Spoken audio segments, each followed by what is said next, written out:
예, 반갑습니다. 저는 서울에 있는 흰돌교회를 섬기고 있는 오창희 목사입니다. 오늘 여러분들하고 함께 이 시대의 다니엘을 찾습니다라는 제목으로 북한 복음화와 신사참배의 죄라는 이 문제에 대해서 연관성에 대해서 함께 말씀을 나누고자 합니다. 우리가 보통 보면 내 문제 같으면 금식도 하고 철야도 하고 그리고 간절히 하나님께 기도할 수가 있어요. 그런데 나라와 민족을 위해서 금식하고 철야하고 하는 사람들은 그렇게 많지가 않다는 거예요. 아마 오늘 이 자리에 강사로 오신 분 몇 분은 하나님이 북한을 위해서 기도하는 것을 하나님 주신 소명을 알고 열심히 기도하는 분들도 계시지만은 그러나 대다수는 그렇지 못해요. 심지어 목회자들도 그런 정도의 마음을 갖지 못한 분들이 많이 있지요. 그런데 바로 이와 같은 나라와 민족의 문제를 자기의 문제로 알고 회개하고 눈물 흘리며 금식하고 기도하는 그런 사람들이 있는데 바로 선지자들입니다. 만약 여러분 가운데서 그럴 수 있는 분들이 있다면 여러분은 선지자의 마음을 가진 사람이라고 할 수 있지요. 바로 그와 같은 선지자들 가운데 한 명이 오늘 우리가 살펴보고자 하는 다니엘이라는 사람입니다. 이 다니엘에 대해서 우리가 한번 먼저 다니엘서 9장에 잠깐 한번 보고 그리고 우리가 이 다니엘에 대해서 좀 생각을 하도록 하겠습니다. 다니엘 9장 1절부터 19절까지 다 읽어야 되는데 우리가 중간에 좀 건너뛰고 해서 중요 부분만 좀 발췌해서 읽도록 하겠습니다. 메대족 속 아하수르의 아들 다리오가 갈대아 나라의 왕으로 세움을 받던 첫 해 곧 그 통치 원년에 나 다니엘이 책을 통해 여호와께서 말씀으로 선지자 예레미야에게 알려주신 그 연수를 깨달았나니 곧 예루살렘의 황폐함이 70년 만에 그치리라 하신 것이니라. 내가 금식하며 베옷을 입고 죄를 덮어쓰고 주 하나님께 기도하며 간구하기를 결심하고 내 하나님 여호와께 기도하며 자복하여 이르기를 크시고 두려워할 주 하나님, 주를 사랑하고 주의 계명을 지키는 자를 위하여 언약을 지키시고 그에게 인자를 베푸시는 이시여, 우리는 이미 범죄하여 배역하며 행악하며 반역하여 주의 법도와 규례를 떠났사오며 우리가 또 주의 종 선지자들이 주의 이름으로 우리의 왕들과 우리의 고관과 조상들과 온 국민에게 말씀한 것을 듣지 아니하였나이다. 자, 넘어갑니다. 19절 봅니다. 주여 들으소서, 주여 용서하소서, 주여 귀를 기울이시고 행하소서, 지체하지 마옵소서. 나의 하나님이여 주 자신을 위하여 하시옵소서. 이는 주의 성과 주의 백성이 주의 이름으로 일컫는 바 됨이니이다. 아멘. 자, 우리가 잘 아는 대로 다니엘은 어린 시절에 바벨론의 포로로 잡혀갑니다. 그것도 세 번의 포로 시대 가운데 제1차 포로로 잡혀가서 어린 시절을 바벨론 왕궁에서 이 교육을 받게 되지요. 그런데 하나님의 은혜로 이 바벨론의 그 총리 대신까지 다니엘이 올라갑니다. 그리고 이 바벨론이 멸망하고 난 뒤에 메데바사 연합국이 성립되는데 그 메데바사 연합국에서도 또다시 총리로 쓰임을 받게 됩니다. 바로 이 다니엘이 다리오 왕, 그 메데바사 연합국의 다리오 왕이 권력을 잡았던 바로 그 해에 예레미야서를 읽다가 문득 중요한 사실 하나를 깨닫게 됩니다. 바로 예레미야서에서 70년 만에 예루살렘의 황무함이 그치리라 한 그 예언의 말씀이 바로 지금 다 끝나간다는 사실이에요.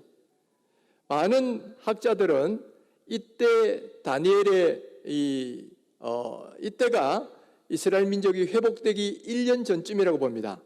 그리고 다니엘은 벌써 나이가 이렇게 80이 넘은 노선지자죠. 이 다니엘이 깨달은 것은 이제 곧 70년이 황무하게 된다는 70년이 다 끝나간다는 걸 깨달았을 때 지금 다니엘이 한 일이 있었어요. 그것은 바로 나라와 민족을 위해서 회개 기도하는 겁니다. 베옷을 입고 죄를 뒤집어 쓰고 금식하면서 이제 나라와 민족의 죄를 놓고 회개하는데 두 가지 죄를 회개합니다. 첫 번째는 이 나라와 민족이 이렇게 바벨론 포로로 와서 고통을 받게 되는 것은 바로 이 민족이 선지자들과 하나님의 계명을 버리고 우상 숭배를 했기 때문에 이렇게 된 것인데, 이 죄에 대해서 하나님 용서해달라고 먼저 회개 기도를 하죠. 다니엘은 분명하게 깨달은 것은 이스라엘 민족이 바벨론 포로로 잡혀간 것이 어떤 정치적인 원인, 군사적인 원인이 아니라 영적인 원인이라는 것을 알고 그 죄를 회개했습니다. 그 다음에 두 번째가 뭐냐면은, 이렇게 이스라엘 백성이 바벨론 포로로 잡혀와 있으면서도 그것이 그 죄 때문인 줄 알고 회개를 해야 되는데 아직도 그것을 깨닫지 못하고 죄를 회개치 않고 있다는 거예요. 그 죄에 대해서도 또다시 회개를 합니다. 이렇게 이스라엘 민족의 죄를 회개하고 난 뒤에 그 다음에 마지막에 가서 주여 용서하소서, 주여 이 민족을 다시 한번 싸매시고 고쳐달라고, 빨리 회복시켜달라고 그렇게 기도하는 것을 우리가 볼 수가 있어요. 자, 우리가 이렇게 다니엘의 기도를 주목하는 이유는 뭐냐면은, 지금 우리 민족이 처한 상황이 바로 다니엘이 살던 시대에 이스라엘 민족이 처한 상황과 상당히 유사하기 때문에 그렇습니다. 이스라엘 민족도 70년 동안 포로로 잡혀가서 이 예루살렘은 황무하게 됐습니다. 그런데 지금 우리 민족도 어떠냐 하면은, 지금 우리 민족도 남북이 분단이 되고 북한이 공산화되면서 북한이 황무하게 된 것이 벌써 70년이 넘어갑니다. 이제 며칠 뒤면 76주년 광복절이 되는데, 76주년 광복절은 동시에 남북 분단 76주년이 되는 그런 해가 되는 거죠. 그리고 그 이후에 지금까지도 많은 남북 갈등과 전쟁과 또 고통들이 이어져 왔고, 또 북한은 완전히 공산화돼 가지고 이렇게 교회가 다 사라지고 황무하게 되는 그런 상황이 되었다는 거죠. 바로 이와 같은 상황은 이스라엘 민족이 70년간 예루살렘이 황무하게 된 것과 상당히 유사하다고 보는 겁니다. 그런데 저도 또 믿기는, 하나님이 언제까지 북한을 저대로 내버려 두시지는 않을 것이다 하는 거예요. 언젠가는 저 북한을 회복시켜 주실 날이 반드시 올 텐데, 지금 점점 그때가 다가오고 있다는 거예요. 그때가 다가오고 있다는 것은 아마 다른 분들의 강의를 통해서도 이미 많이 말씀하셨을 거예요. 자, 그러면 다니엘이 바로 이스라엘 회복의 때가 다가왔을 때 회개 기도를 하잖아요. 그렇다 그러면 우리 민족도 통일의 때가 다가오고 이 북한 황무함의 시기가 다 끝나갈 때가 다가온다면, 이때야말로 저 북한이 황무하게 된 원인이 된 그 죄를 다니엘처럼 회개해야 한다는 겁니다. 그러면 과연 북한이 저렇게 공산화되고 황무하게 된 것이 원인이 뭐냐 하는 건데, 물론 여기에는 정치적인 원인, 군사적인 원인, 외교적인 원인이 있지만은, 그러나 우리는 영적인 시각에서 이것을 바라볼 수밖에 없어요.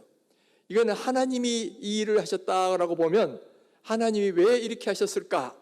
우리는 그 질문을 가지고 찾아야 되는데, 저는 조심스럽지만은 이것은 바로 우리 민족 한국교회가 지은 신사참배의 죄 때문이다 라고 그렇게 이해를 합니다.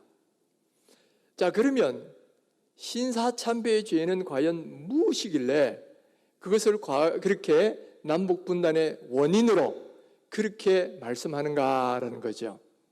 자, 이제 여러분들과 함께 이 부분에 대해서 제가 말씀을 나눠보려고 하는데, 여러분 신사참배에 대해서 얼마나 알고 계세요? 보통 우리가 신사참배 그러면 우리 한국 기독교인들이 일제 강압에 의해서 신사에 가서 절을 했다, 그런데 그것은 나쁜 일이야, 이 정도는 대부분 다 알고 있어요.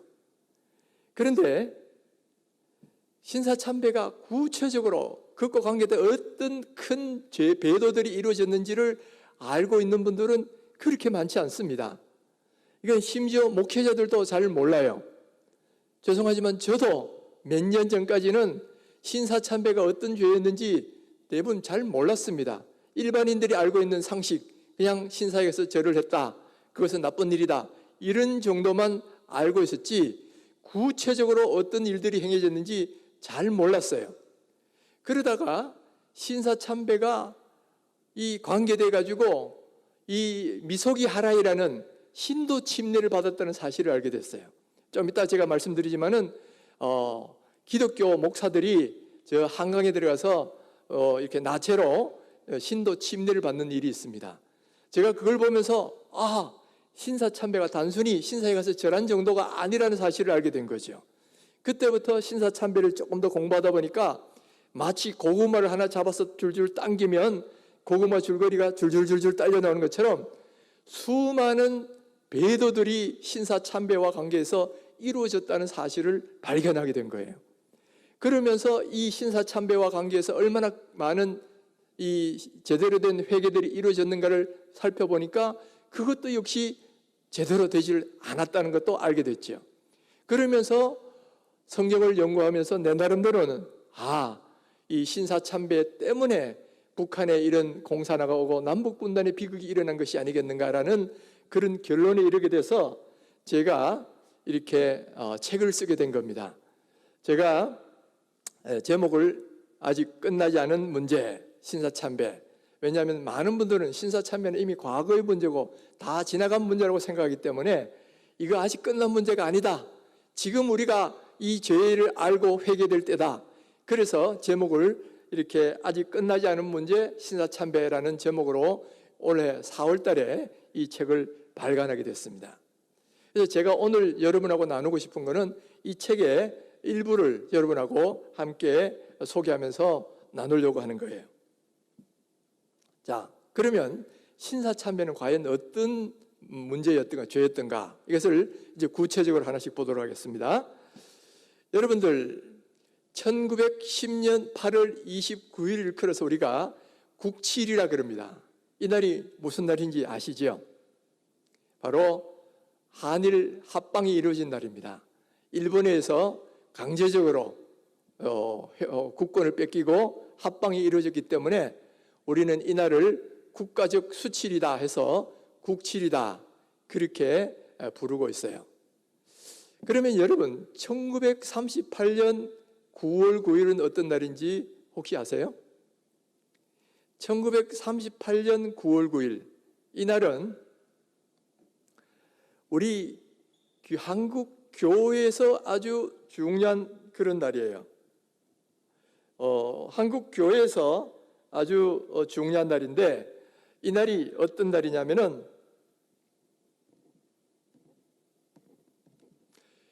바로 신사참배 결의를 위해서 제27회 총회가 장로교 총회가 열린 날입니다. 여러분 1938년에 27회 장로교 총회가 평양에 있는 서문박교회 혹은 서문외 교회라고 하는 그 교회에서 이렇게 9월 9일 날 모이게 되는데 그리고 그 다음 날 9월 10일 날 우리 교회사적으로 한국 교회사에서 참 중요한 결의가 하나 이루어집니다. 그런데 이 결의가 좋은 쪽으로 중요한 것이 아니고 아주 나쁜 쪽으로 중요한 그런 결의가 이루어져요. 바로 신사참배 결의가 이루어지는 겁니다. 그래서 제가 38년 9월 9일을 일컬어서 뭐라고 부르고 싶으냐? 한국 교회의 수치가 되는 날이다. 그래서 교칠이다. 그렇게 부르고 싶어져요. 자, 이날에 무슨 일이 있었느냐? 이 총대들이 다 모여있는 자리에 일제 경찰들이 삼엄하게 감시하고 그러면서 이날에 신사참배 가결을 합니다. 그리고 총회장은 이미 다 준비된 대로 각본을 짜진 대로 찬성만 묻고는 반대를 묻지도 않고 강제로 가결되었습니다라고 통과를 시켜버린 거예요. 그리고 그 다음에 총회장 명의의 성명서를 내는데 이런 내용입니다. 신사참배는 종교행위가 아니고 이거는 애국의례다, 애국의식이다. 그러니까 기독교인은 이 애국의식에 선두적으로 동참해야 된다. 솔선수범해서 참여해야 된다. 이게 총회장 명의의 성명서예요. 자, 그러면 과연 신사참배는 종교행위가 아니냐라는 거예요. 만약 아니라면 아무 문제가 없죠. 그런데 신사참배는 종교행위가 아닌 것이 아니라 전형적인 종교행위였다는 거예요. 근데 여러분 이 사실을 알려면 여러분, 신사참배라는 게 어느 날 갑자기 튀어나온 게 아니고 어떤 배경이 있습니다. 그 배경이 뭐냐면은 국가 신도라는 거예요. 이 일본의 제국의 통치 철학이 국가 신도인데, 그 국가 신도의 한 부분으로서 신사참배가 나왔다는 거예요. 그러면 국가 신도가 뭐냐? 여기서 제가 조금 이 국가 신도를 조금 설명을 하기 위해서 여러분 이것을 아셔야 됩니다. 이 국가 신도는 또 일본의 고유 종교인 신도 신앙에서 나옵니다. 원시 신도에서부터 나오는데, 이 원시 신도 신앙은 일본의 자연 발생적으로 일어나는 일본 고유의 민속 신앙이에요. 우리나라 샤머니즘이나 애니미즘과 비슷한, 그리고 여러 가지 요소가 복합된 그런 신앙이 신도 신앙입니다. 그런데 지금 이 신도 신앙은 지금도 일본 국민의 문화적인 사상입니다. 지금도 전 국민의 대다수가 이런 신도 신앙을 갖고 있고요. 뭐 그게 종교적으로 믿지는 않는다 하더라도 문화적으로 다 갖고 있어요. 그래서 지금도 일본은 1월 1일만 되면 대부분의 국민들이 일본 신사에 가서 기도를 하면서 한 해의 안녕을 기원하고 그렇게 해서 1년을 시작을 한다는 거예요. 그런 신도 신앙의 내용이 뭐냐면은, 우선 신도에서는 중요한 모든 자연물들 있죠. 해, 달, 별, 나무, 바람, 바위, 산, 뭐 이런 데에는 다 신들이 있다고 믿는 겁니다. 그리고 또 사람들도 죽으면 어떤 영웅적인 사람, 그 가운데 또 특히 악한 사람까지도 그 혼령들이 다 신이 된다고 믿어요. 그래서 야스쿠니 신사에 240만 명에 되는 많은 전몰 장명들이 있는데 그들도 다 신이라고 봅니다. 그렇게 보니까 신이 얼마나 되느냐? 800만이나 되는 거예요. 800만이나 되는 많은 신들을 인정을 합니다. 그러면서 그 신들 가운데 최고 신이 어떤 신이냐면 아마데라스 오미카미, 한문으로는 천조 대신이라고 일컬어진 신인데 바로 태양 여자 신이에요. 태양 여신인 아마데라스 오미카미 천조 대신이 최고 신인데, 이 천조 대신이 일본을 만들었다는 겁니다. 그래서 천조 대신이 어느 날 일본을 바라보면서 자기 손자인 니니기라는 니니기라는 신을 내려보내서 이 일본을 다스려라, 그렇게 말한다는 겁니다. 그래서 니니가 내려와서 이 일본을 건국하고 다스리는데, 그 후손들이 역대 천황이고 지금 천황도 바로 그 아마데라스 오미카미의 후손이었다, 이렇게 보는 거예요. 이게 바로 신도 신앙인데, 이게 나중에 국가 통치 이념으로 된 것이 언제냐면은 19세기에 메이지 천황이 들어서면서부터 시작이 됩니다. 메이지 천황이 들어서기 전까지는 도쿠가와 이에야스가 세운 일본의 막부 군부가 이 일본을 지배하는 그런 체제였고, 이 천황은 그냥 명목상의 통치자였지요. 그러다가 19세기에 미국의 페리 제적이 군함을 가지고 와서 일본을 무료로 강제 개항을 합니다. 그러니까 그것을 바라본 이 일본의 지도층들이 우리나라도 이런 막부 체제로는 더 이상 안 되겠다. 이제는 천황이 친히 친정을 해서 강력한 중앙 집권을 체제를 만들어야 일본도 이제 일어날 수 있겠다, 이렇게 생각해서 조낭양이 운동을 일으킵니다. 그래서 결국은 막부 체제를 무너뜨리고 메이지 천황이 이렇게 집권을 하는, 다스리는, 그 메이지 천황이 직접 모든 군사권과 행정권을 통수하는 그런 사람으로 그런 헌법을 만들어요. 그런데 이 메이지 천황의 황권을 강화하기 위해서 이념적으로 만든 게 뭐냐면 그 신도 신앙을 조금 더 이념화시켜서 만든 게 국가 신도라는 겁니다. 그래서 명목상으로는 모든 종교와 관계없이 모든 국민들이 따라야 되는 그런 이념이다 해서 이 교파 신도와는 구별해서, 그 천리교 같은 게 교파 신앙이에요. 교파 신도입니다. 그것과 구별해서 이렇게 국민 윤리 같은 개념으로, 국민정신 개념으로 국가 신도라는 것을 만드는 거예요. 그리고 그 국가 신도 안에 이제는 국가가 신사를 관리하고 신사에 참배하는 것을 주관하는 겁니다. 그래서 국가가 주관해서 신사에 참여하는 것을 지도하는데, 바로 기독교인들의 신사 참배도 그 국가 신도라는 그 이념 철학 하에서 이루어졌다는 거예요. 자, 그러면 이 국가 신도가 그들이 말한 것처럼 과연 종교가 아니고 국민 정신이냐? 그걸 한번 살펴볼 필요가 있죠. 자, 국가 신도의 근간이 되는 신사 신도에 이렇게 규정을 합니다. 일본은 신의 나라이고 최고 신은 아마테라스 오미카미이며 가장 실질적인 신은 천조 대신의 손자이며 현인 신인 천황이며 그 천황은 신성불가침이다. 이 천황에게 국민은 죽음으로써 충성할 것이며 천황의 조상신들을 모신 신사에 참배치 않는 것은 비국민이다. 이렇게 규정을 합니다. 자, 여기 보시면 일본은 신의 나라라는 거죠. 그리고 최고 신은 아마테라스 오미카미고, 그리고 실질적 신은 그 아마테라스 오미카미 천조 대신의 손자이며 현인 신인 천황이다라고 규정을 합니다. 그러니까 천황은 뭐냐? 현인 신이다 그랬는데, 현인 신이라는 것은 나타날 현자, 지금 신이 나타나 있는 그런 존재라는 거예요. 그리고 또 어떻게 보면 인간과 인성과 신성을 동시에 갖고 있는 예수님과 비슷한 그런 존재가 천황이라는 겁니다. 그러니까 천황이 다른 게 아니고 그냥 단순히 통치자가 아니라 신이란 이야기예요. 그러니까 그 천황은 신성불가침이다 이렇게 되어 있죠. 근데 이 신성불가침이라는 건 신사 신도에만 규정된 것이 아니고 대일본 제국 제3조에도 보면 바로 이것이 규정이 되어 있어요. 천황은 신성불가침이다. 헌법이다. 이것을 아예 명시를 했습니다. 이 말은 뭐냐면은 천황은 한마디로 말하면 신이라는 거예요. 단순히 인간적 통치자가 아니고 신이라는 이야기입니다. 고대에도 통치자를 신으로 추앙한 그런 시대가 없지 않았습니다. 고대 이집트에도 보면 파라오를 신이라고 그랬습니다. 그리고 고대 로마 제국에서도 황제를 신이다. 그래서 황제 숭배를 우리 기독교인들에게도 강요를 했죠. 그런데 근세 이후에는 사람을 신이라고 그런 데가 아무도 없어요. 북한도 보면 김일성을 신격화시키겠지만은 그러나 김일성을 신이라 그러지는 않았단 말이야. 그런데도 일본은 천황을 신이라 그랬어요.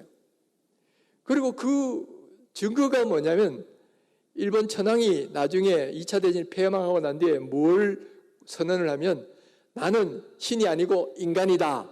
인간 선언을 합니다. 신의 자리에서 인간으로 내려와요. 그 말은 뭘 의미하냐면은 일본 제국이 통치하는 동안에는 천황은 신으로 숭배가 됐다는 그런 말이에요. 그러니까 신사참배는 그 천황들의 조상신들을 모신 곳이 신사인데 그러니까 신사참배를 해야 된다는 거예요. 신사참배는 목적이 아니고 수단입니다. 주는 뭐예요? 천황 숭배예요. 천황을 신격화 하는 겁니다. 그리고 그것을 수행하는 도구가 바로 신사참배였다는 거예요.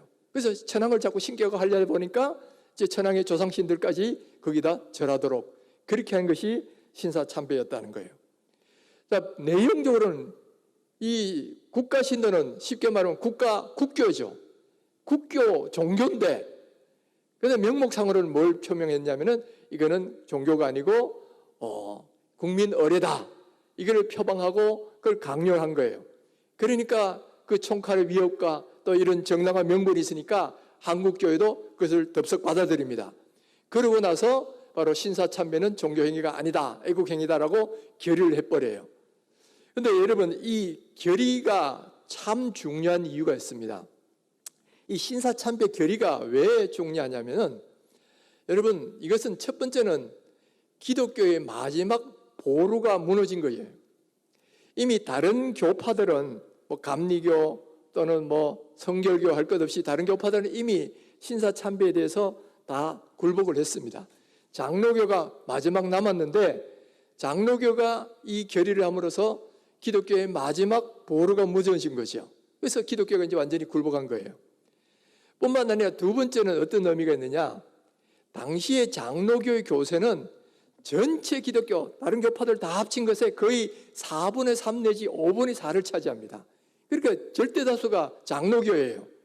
이 장로교가 무너진 것은 결국은 기독교의 몸통이 넘어간 것과 똑같다는 거예요. 그래서 이 장로교 이 결의가 굉장히 중요한 의미를 지닙니다.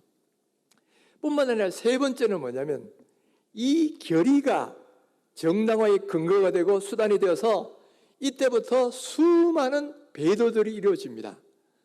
여러분, 이제부터 어떤 배도들이 이루어졌는가를 하나씩 볼 텐데 그 수많은 배도의 출발점이고 또 그것을 정당화시켜주는 그 수단이 된 것이 바로 1938년 9월 10일 날 이루어진 이 장로교 총회의 결의였다는 거예요. 그래서 이 결의가 중요하다는 겁니다. 자, 그러면 구체적으로 이후에 어떤 배도들이 이루어졌는가? 자, 총회가 이거는 종교행위가 아니라고 결의를 했기 때문에 이제는 신사참배를 마음대로 해도 되죠. 그래서 공식적으로 기독교가 이제 신사참배를 하기 시작합니다. 제일 먼저 바로 9월 10일 날 장로교에서 결의를 하자마자 오전에 결의를 하고 점심때에 23명의 노회장과 부총회장이 바로 그 총회가 열리던 평양 신사에 가서 참배를 합니다. 지금 이 사진은 그 신사 참배하는 장면인데 이것이 굉장히 상징적인 그런 일이었기 때문에 저렇게 신문에도 크게 대서특필이 되었다는 거예요. 그리고 한 달 뒤인 10월 달에는 장로교와 감리교가 서울에서 대규모 군중 집회를 합니다. 거기서 국민 의례를 행하고 저 남산에 있는 조선신궁으로 가서 집단적으로 조선신궁에 참배를 합니다. 그리고 나서는 이 총독의 훈시를 듣게 되죠. 이제는 공식적으로 그런 일을 하게 된다는 거죠. 그와 더불어 12월 12일에는 각 교단 대표들이 일본에 건너가서 일본의 2세 신궁을 비롯한 주요 신사들을 돌면서 다 참배를 합니다. 특별히 2세 신궁을 언급한 이유가 뭐냐면은 2세 신궁은 극조신인 아마데라스 오미카미 천조대신을 모신 그런 것이기 때문에 모든 신사들의 총본산으로 인정되는 것이 2세 신궁이에요. 그래서 2세 신궁을 비롯해서 중요한 신들을 모신 신사들이 있는데 그 신궁들을 다 참배를 하고 돌아왔다는 거예요. 그러니까 이제 공식적으로 이제 기독교가 참배를 시작한 거죠. 그와 더불어 이제는 이것이 결의가 명분이 돼가지고 신사 참배를 반대하는 사람들에 대한 교계의 탄압을 하게 된다는 겁니다. 여러분, 신사 참배를 결의하면 단순히 해도 된다가 아니고 안 하는 사람에 대한 반대 급부가 이루어지는 겁니다. 요즘 마치 이 동성애법 이거 통과가 시키면 동성애자들을 보호하는 정도만 아니고 반대하는 사람을 다 처벌하게 되는 것과 똑같이 신사참배도 결의가 이루어지니까 신사참배해도 된다가 아니고 신사참배를 안 하는 사람들에 대해서 탄압이 이루어졌다는 것입니다. 먼저는 총회장 명의의 공문을 3달 뒤에 발송을 합니다. 그래서 신사참배를 거부한 사람들을 처벌하라 이렇게 공문을 내리지요. 그래서 신사참배를 반대한 사람들은 노회에서 제명하거나 면직시키거나 혹은 교회에서 추방을 합니다. 그리고 그런 사람은 청빙을 금지하도록 해요. 바로 이때에 많은 신사참배를 반대한 목회자들이 면직되거나 또 교회에서 추방됐는데 바로 주기철 목사님도 그분들 중에 하나예요. 그런데 목사님들만 고통을 받느냐 하면 그게 아니고 그 가족들까지 다 고통받는 거죠. 그러니까 이 목사님이 그 면직을 되니까 그 가족들도 사택에서 쫓겨나는 겁니다. 사택에서 쫓겨나게 갈 데가 있습니까? 그래서 특별히 그 노모가 기둥을 붙들고 안 나가려고 막 울면서 울부짖었을 때 그것을 끌어낸 사람이 누구냐면은 노회에서 파송된 목회자들이었다는 거예요. 노회에서 파송된 목회자들이 이 가족들을 다 끌어내버리고 거기서 나오도록 그렇게 만들었어요. 그러니까 그 노모가 사택 앞에서 가마대를 깔고 거적대기를 깔고 3일 3야를 통곡했다. 그런 기록들이 남아있는 거죠. 또 이런 일만 있었느냐? 그게 아니고 신사참배를 반대했거나 신사참배를 회피한 사람들에 대해서 목회자들이 이들을 경찰에 고발하는 그런 일들이 일어나기 시작합니다. 남쪽에 살던 어떤 집사 한 분이 나는 신사참배를 피해서 만주로 가야 되겠다 해가 만주로 이주를 했는데 거기 만주에 있던 한국 목사가 그걸 알고 그 사람을 일본 경찰에 고발을 한 거예요. 이 사람 신사참배를 피해온 사람입니다 해가지고 그래가지고 이 사람 졸지에 감옥에 갇혀서 옥고를 치는 그런 일도 있었고요. 또 광주에 있는 어떤 큰 교회 목사는 이 장로 가운데 한 분이 예배에 늦게 온 거예요. 왜 늦게 왔느냐? 좀 이따가 이야기하겠지만은 그 당시 주일 예배가 1부 예배는 신도 예배를 드립니다. 그리고 2부에 가서 기독교 예배를 드리는데 이 장로가 신도 예배할 때 빠지고 기독교 예배할 때만 왔다는 거예요. 그래서 이 담임 목사가 장로를 일본 경찰에 고발해가지고 이 사람 신사참배를 회피한 사람이다. 그래가지고 이 장로가 옥고를 치른 그런 일도 있을 거예요. 또 서울의 어떤 교회에서는 가만히 보니까 목사님이 보니까 마침 그날따라 감시하던 일본 경찰이 교회당에 안 나온 거예요. 그러니까 일부 예배를 생략하고 막바로 기독교 예배만 딱 드렸다는 거예요. 근데 그 사실을 어떤 다른 목사가 알고 또 이 목사님을 고발했습니다. 그래가지고 이 목사님은 또 옥고를 치를 수밖에 없었지요. 여러분, 이 모든 사실은 무엇을 의미하냐면은 신사참배를 한 거는 마지못해서 한 게 아니라는 거예요. 마지못해서 한 것이 아니라 오히려 이렇게 기독교 지도자들이 앞장서서 신사참배를 강요했고 또 반대하는 사람을 고발하고 또 이렇게 고난을 줬다는 겁니다. 그러니까 신사참배는 우리가 생각에는 할 수 없이 어쩔 수 없이 마음은 아닌데 했는 걸로 생각하지만은 그게 아니라 자발적으로 이렇게 한 사람들이 너무나 많았고 오히려 자기만 할 뿐만 아니라 안 한 사람을 이렇게 박해하고 또 고발한 그런 많은 일들이 일어났다는 거예요. 자, 이런 것만 있으면 그래도 봐줄만 한데 여러분, 그다음부터는 충격적인 일들이 벌어집니다. 목회자들이 신도 세례를 받게 되는데 이 신도 세례는 원래 신도 침례는 뭐냐면은 신사참배하기 전에 해야 되는 신도의 정결의식이 있습니다. 요즘은 그걸 간단하게 하지만은 원래대로 하면 저기 물에 들어가고 알몸으로 씻는 거예요. 이것을 미소기 하라이라고 그럽니다. 근데 바로 일본 총독부의 지시하에서 모든 목회자들이 서울에는 한강에 부산은 송도 앞바다에 들어가가지고 신도의 중들의 지도하에서 저렇게 침례를 받게 되는 거예요. 물속에 들어가서. 근데 여러분, 세례라는 것이 우리 기독교에서 어떤 의미가 있습니까? 세례를 받는 것은 주님과 합하여 한 몸이 되는 그런 의미가 있잖아요. 그리고 불교나 또 이 신도에서도 저렇게 이 미소기 하라를 받는 것은 바로 개종하는 의미가 있는 거예요. 그런데 목회자들이 저런 신도 세례를 받은 거예요. 그리고 명분이 뭐냐면은 비국가적인 것을 씻는다라고 명문을 했는데 비국가적인 게 뭐냐면 정통신앙을 이야기하는 겁니다. 일본 천황에 충성하지 않는 정통신앙을 다 씻어버리고 이제는 일본 천황에 충성하는 그런 신자가 된다. 그런 의미에서 미소기 하라를 받아요. 또 그리고 그 미소기 하라를 받기 전에 뭐냐면은 천저 대신이 최고신이다 고백을 하는 겁니다. 여러분, 우리 기독교가 어떤 종교예요? 여호와 하나님만 참신이고 다른 신은 없다고 믿는 그런 종교잖아요. 그런데 여호와 하나님 외에도 천저 대신이나 다른 신들을 인정하는 것만 해도 이건 기독교 교리에 엄청나게 어긋나는 건데 천저 대신이 여호와 신보다 더 높은 신이다는 거예요. 그거를 목회자들이 고백을 했다는 겁니다. 여러분, 이것이 미소기 하라이 때만 행해진 게 아니에요. 일본 경찰이 이제 모든 공문을 내려가 모든 한국 교회는 다 여기에 서명하라 하는 거죠. 그래서 목회자나 일반 성도나 할 것 없이 이지선당에 서명을 하는 겁니다. 천황이 높으냐 여호와 신이 높으냐, 천저 대신이 높으냐 여호와 신이 높으냐, 또 이 신사참배는 종교행위냐 국민의식이냐, 자, 여기에 사인하라는 거죠. 사인 안 하면 교회를 해체시켜버리겠다는 거예요. 그러니까 모든 기독교인들이 다 사인을 했어요.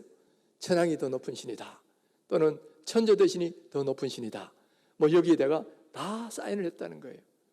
여러분, 이게 얼마나 큰 배도냐 이거예요. 하나님 외에 다른 신들을 인정하는 것만 해도 큰 죄인데 그것이 여호와 신보다 더 높다는 거예요. 바로 이것을 인정한 것이 신사참배와 관계에서 이루어진 그런 배도 행위들이었다 하는 거예요. 또 뿐만 아니라 교회당 안에 아예 간이 신사를 설치합니다. 신사는 곳곳에 다 설치했지만은 모든 것에 다 설치할 수는 없기 때문에 가정에도 혹은 관공서에도 다 조그맣게 설치할 수 있는 게 가니신사예요. 그걸 가미다나라 그럽니다. 가미다나는 지금도 일본의 가정에 가면 저기 저런 가미다나가 설치되어 있는 가정들이 꽤 많이 있어요. 거기다 빌고 조상신들에게 빌기도 하고 그러면서 뭐 자기들의 안녕을 기원하는 거죠. 근데 문제는 저것을 교회당 안에도 설치하라는 거예요. 교회당 오른쪽 위에다 저 가미다나를 설치하고, 가미다나는 신들을 모신 제단인데 거기다가 절하고 거기다가 예배하라는 겁니다. 여러분, 과거의 구약시대에 보면 모네사왕이 이 성전 안에다가 우상을 세우고 거기다 숭배하니까 하나님의 진노를 사가지고 하나님께서 그 모네사왕 때의 그런 죄 때문에 그 이스라엘을 망하게 만들잖아요. 그와 같은 일들이 지금 우리 한국 교회도 이루어졌다는 거예요. 그래서 저런 가미다라라는 신단을 아예 거룩한 교회당 안에다가 설치해놓고 거기다가 절을 하고 또 거기다가 예배하는 일이 이루어졌다는 거죠. 또 뿐만 아니라 예배도 신도 예배에 혼합시켰다는 거예요. 그러니까 먼저 기독교 예배를 드리기 전에 먼저 일부 국민 의례를 해야 된다는 겁니다. 그런데 이 국민 의례의 내용이 보면 사실은 신도 예배예요. 바로 국민 의례를 먼저 해야만 그 다음 이제 예배를 할 수 있도록 만들었는데, 여러분 지금 보이는 이것이 뭐냐면은 대구 신정교회의 주보예요. 지금도 남아있는 것이 있어서 이렇게 여러분에게 보여드리는 겁니다. 여기 보면 1부가 국민의례, 그리고 2부가 이제 기독교 예배인데 1부에 보면 국가봉창 이렇게 나오죠. 그 다음에 두 번째가 공성예배라는 게 나옵니다. 공성예배라는 게 뭐냐면은 이런 거예요. 자, 일정한 시간이 되면 일제히 저 천황이 살고 있는 동쪽을 향해서 이렇게 절을 하는데 그것도 90도 경례라는 거예요. 이것을 최경례라 그럽니다. 이 90도 경례는 천황 이외에 다른 사람한테 하면 안 되는 거예요. 천황에게만 하는 거고 천황에게는 신적 존재니까. 그래서 저렇게 90도 경례를 하는 겁니다. 그런데 저거를 예배 시간에 하라는 겁니다. 먼저 예배 드리기 전에 아예 모든 사람이 일제히 일어나서 동쪽을 향해서 저렇게 절을 하는 겁니다. 공성예배를 해요. 그러고 나서 순국선열이란 묵념을 하고 그 다음에 한국신민서사라는 것을 일제히 암송을 합니다. 이 한국신민서사라는 것은 어른용이 있고 어린이용이 있는데 어린이용으로 제가 한번 읽어봅니다. 우리들은 대일본 제국의 신민입니다. 우리들은 마음을 합하여 천황폐하에게 충의를 다하겠습니다. 우리들은 인고단련하고 훌륭하고 강한 국민이 되겠습니다. 라는 이것을 어른용도 내용은 거의 비슷합니다. 채만 좀 바뀐 거예요. 자, 이것을 매 예배 시간마다 마치 신앙 고백하듯이 이렇게 암송을 했다는 거예요.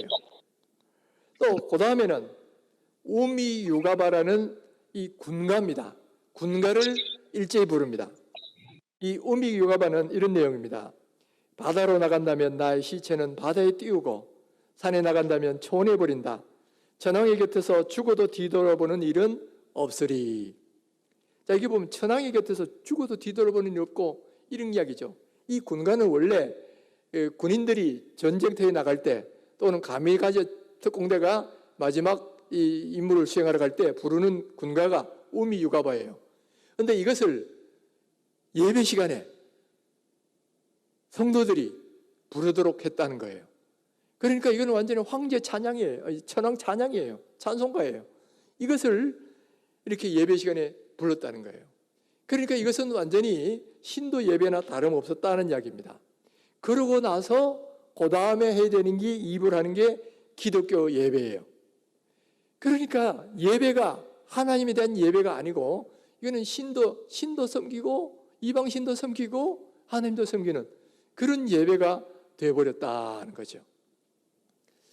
자, 그뿐만 아니라 이 일제는 다 강제로 이렇게 찬송가와 또 신앙 고백과 성경까지도 다 그냥 신도에 맞게 다 왜곡시켜 버립니다.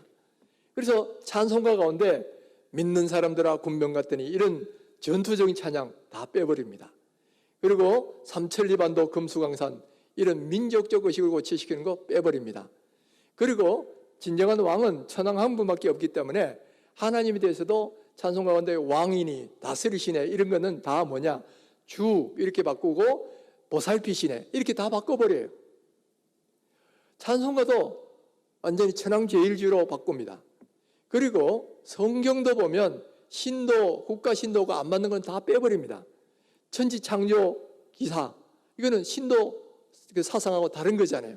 신도 종교하고 다른 거니까 창세기와 또 그다음에 구약 성경 전체 선지자들의 어떤 이야기도 이거는 이스라엘에 대한 이야기다 이래가지고 다 빼버립니다. 그리고 마지막에 있는 요한계시록 이것도 종말에 대한 이야기인데 대일본 제국은 영원한데 종말 이거 또 안 맞는다 이 말이에요. 그래서 종말에 대한 요한계시록이나 또 바울서신 다 빼버립니다. 그리고 남는 건 뭐냐, 사복음서밖에 없는 거예요. 사복음서만 설교할 수 있도록 하고 읽을 수 있도록 그렇게 만드는 겁니다. 그리고 이거 설교할 때도 일본 경찰의 허락을 미리 받아야 돼요. 그 설교 내용을 허락을 받아야 이제 설교할 수 있도록 그렇게 만들어 버렸어요. 그러니까 이게 제대로 이 기독교가 되기가 힘든 거죠. 또 사도신경도 변경을 시켜버립니다. 이것도 신도에 맞게 전능하사 천지를 만드신 하나님 아버지를 내가 믿사오며 이거 빼버립니다. 저리서 산자와 죽은 자를 심판하러 오시리라 이것도 빼버려요. 그리고 나머지 갖고 이렇게 고백하도록 그렇게 만들었다는 거죠.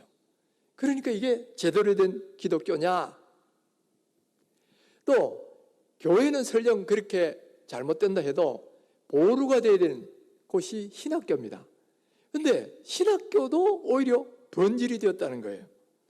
여러분, 이 1938년 9월 10일 날 신사참배 결의가 이루고 나니까 그때의 장로교의 신학교가 평양신학교였습니다. 그런데 이 평양신학교의 교수들과 학생들은 이 신사참배를 받아들일 수 없다. 그래가지고 결국은 자진 폐교의 길로 들어섭니다. 그래서 그다음부터는 평양신학교가 폐교돼요. 그러니까 그 틈을 타가지고 서울에서 조선신학교라는 것이 만들어집니다. 1년 뒤에. 그런데 이 조선신학교는 처음부터 이 표방이 뭐냐면은 선교사들이 아닌 한국인에 의한 기독교, 그리고 한국의 기독교 교육자를 양성하는 신학교, 이거를 표방을 합니다. 그래서 목사나 전도사라는 말 대신에 정교사나 보교사로 호칭을 하고요. 그 다음에 내용도 신도와 기독교를 혼합한 일본식 혼합 종교를 가르치는 일들을 했다 하는 거예요. 그러니까 이건 제대로 된 신학교가 아니죠. 또 그 후에 그래도 정통신학교는 평양신학교인데 이거 다시 복원해야 되지 않겠느냐 해서 이 총회에서, 장로교 총회에서 평양신학교를 다시 재건합니다. 근데 채플근 목사를 신학장으로 해서 재건을 한데 이것은 전에 있던 평양신학교하고는 구분된다 해서 후평양신학교 혹은 채필근 신학교라고 그렇게 길겨져요. 그런데 이 신학교 역시 목표가 뭐냐? 정통신앙을 가진 기독교 신자들을 일본 민족주의 정신으로 개종시킬 교회사, 교회사라는 것은 지난날의 잘못을 깨우치게 하는 교사를 양성하는 신학교다는 거예요. 그리고 정통 기독교 신앙이 아닌 그것이 잘못된다는 것을 깨우치게 하는 교사를 양성하는 신학교니까 이게 전혀 사이비 신학교죠. 어용 신학교 되었단 말이에요. 그리고 감리교 신학교는 한술 더 뜹니다. 이 전쟁 말기로 갈수록 감리교 신학교는 아예 학교 이름이 바뀝니다. 황도 정신교사 양성소 이걸로 바뀌고요. 과목도 구약이나 바울선신, 이현서 같은 과목은 없애버리고 일본 종교인 신도학, 신도 역사, 유교학, 불교학, 교련 이런 과목들을 집어넣어가지고 가르칩니다. 그러니까 이 신학교가 기독교 신학교인지 신도 신학교인지 아주 이게 애매한 거예요. 헷갈리게 되어 있는 거죠. 그럴 정도로 신학교 같지 않은 신학교가 되어버렸다는 거예요. 그러니까 기독교가 완전히 그냥 정통 기독교가 아닌 그런 모습이 되었다는 겁니다. 그리고 이뿐만 아니고 그다음부터는 이제 이 기독교가 일본 통치에 앞장서는 기독교를 만드는 겁니다. 그래서 한국 시민화 정책을 국민들에게 계속 이렇게 작업을 할 때 교회가 하여금 그것을 앞장서게 만듭니다. 그래서 아까 후평양신학교의 학장이었던 최필규 목사는 이런 말을 합니다. 국민 정신 총동원이 절실히 요구되는 이때에 종교인도 국가에 충성하지 않으면 안 된다. 이런 것을 이단이라 하는 자야말로 오히려 이단이다. 이러면서 신사참배를 권유하는 운동도 전개하고요. 전승축하에 문장구 기도에 희곡강연에 위문공연 뭐 이런 것들을 목회자들이 앞장서서 실시하게 되죠. 또 전쟁이 한창 진행되니까 이 전쟁 물자들이 딸리잖아요. 그래서 교회가 앞장서서 모금운동을 합니다. 국방헌금을 158만 원, 158만 원은 엄청난 돈이었어요. 그리고 혈병금 17만 2천 원. 혈병금이라는 것은 이 군인들을 위문하고 고치시키기 위해서 돕는 돈 있죠. 그걸 혈병금이라 그래요. 혈병금 17만 2천 원. 그리고 감리교는 이 감리교단하라는 이름을 붙인 그 전투기 세대값을 헌납을 하고, 장로교는 조선 장로라는 이 해군 함상 전투기를 또 이렇게 사서 구입비를 헌납을 합니다. 그 외에도 보면 전쟁 물자가 모자라니까 종과 교회 종과 절제 문짝을 다 떼가지고 전쟁 물자로 공출을 하게 되죠. 이걸 교회가 협력을 했다는 거죠. 자, 이게 조선 장로의 사진 찍어놓은 모습입니다. 뿐만 아니라 예배와 교회를 통폐합시켜 버립니다.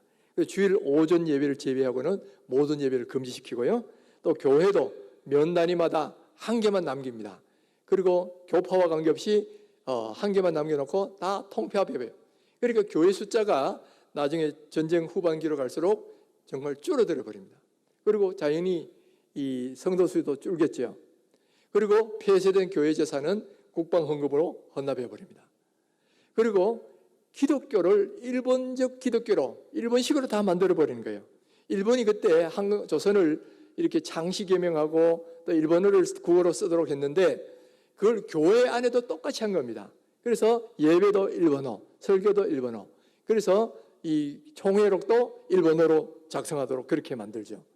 그리고 목회자들에게도 옷도 저렇게 군복과 같은 게도루라고 하는데 군복과 같은 복장을 입도록 합니다. 저 사진 보이시는지 모르겠어요. 저기 있는 사람들은 군인들이 아니고 목회자들입니다.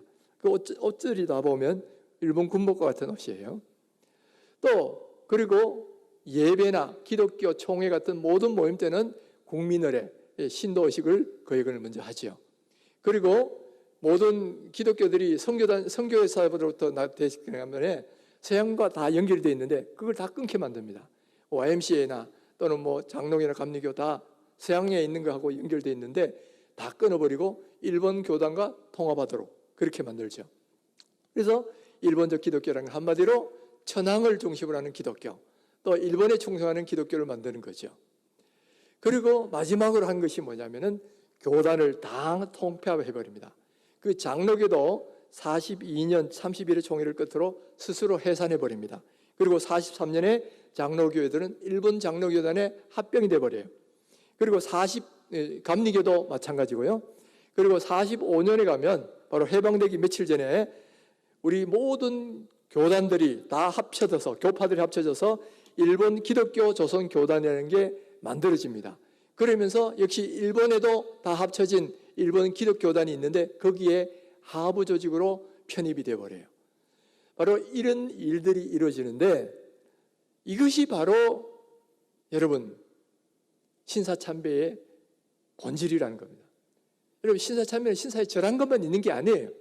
그 외에도 하나님도 섬기고 천도 대신도 섬기고 그리고 천황의 조상신들인 신사에 가서 절하는 건 당연하고 그리고 신도 예배를 먼저 드리고 교회당 안에도 신사를 갖다 놓고 절을 하고 또 목회자들이 신도 침례를 받고 이것이 바로 일본 치하에서 한국교회가 행했던 그런 범죄들이었다는 거예요.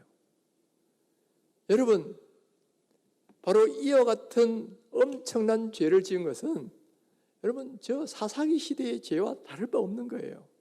사사기 시대의 죄는 우상 숭배만 했다고 그렇게 된 게 아니에요. 하나님도 섬기고 이방신도 섬기고 했던 것이 사사기 시대인데 하나님은 그것을 진노하셔서 징계를 하셨잖아요.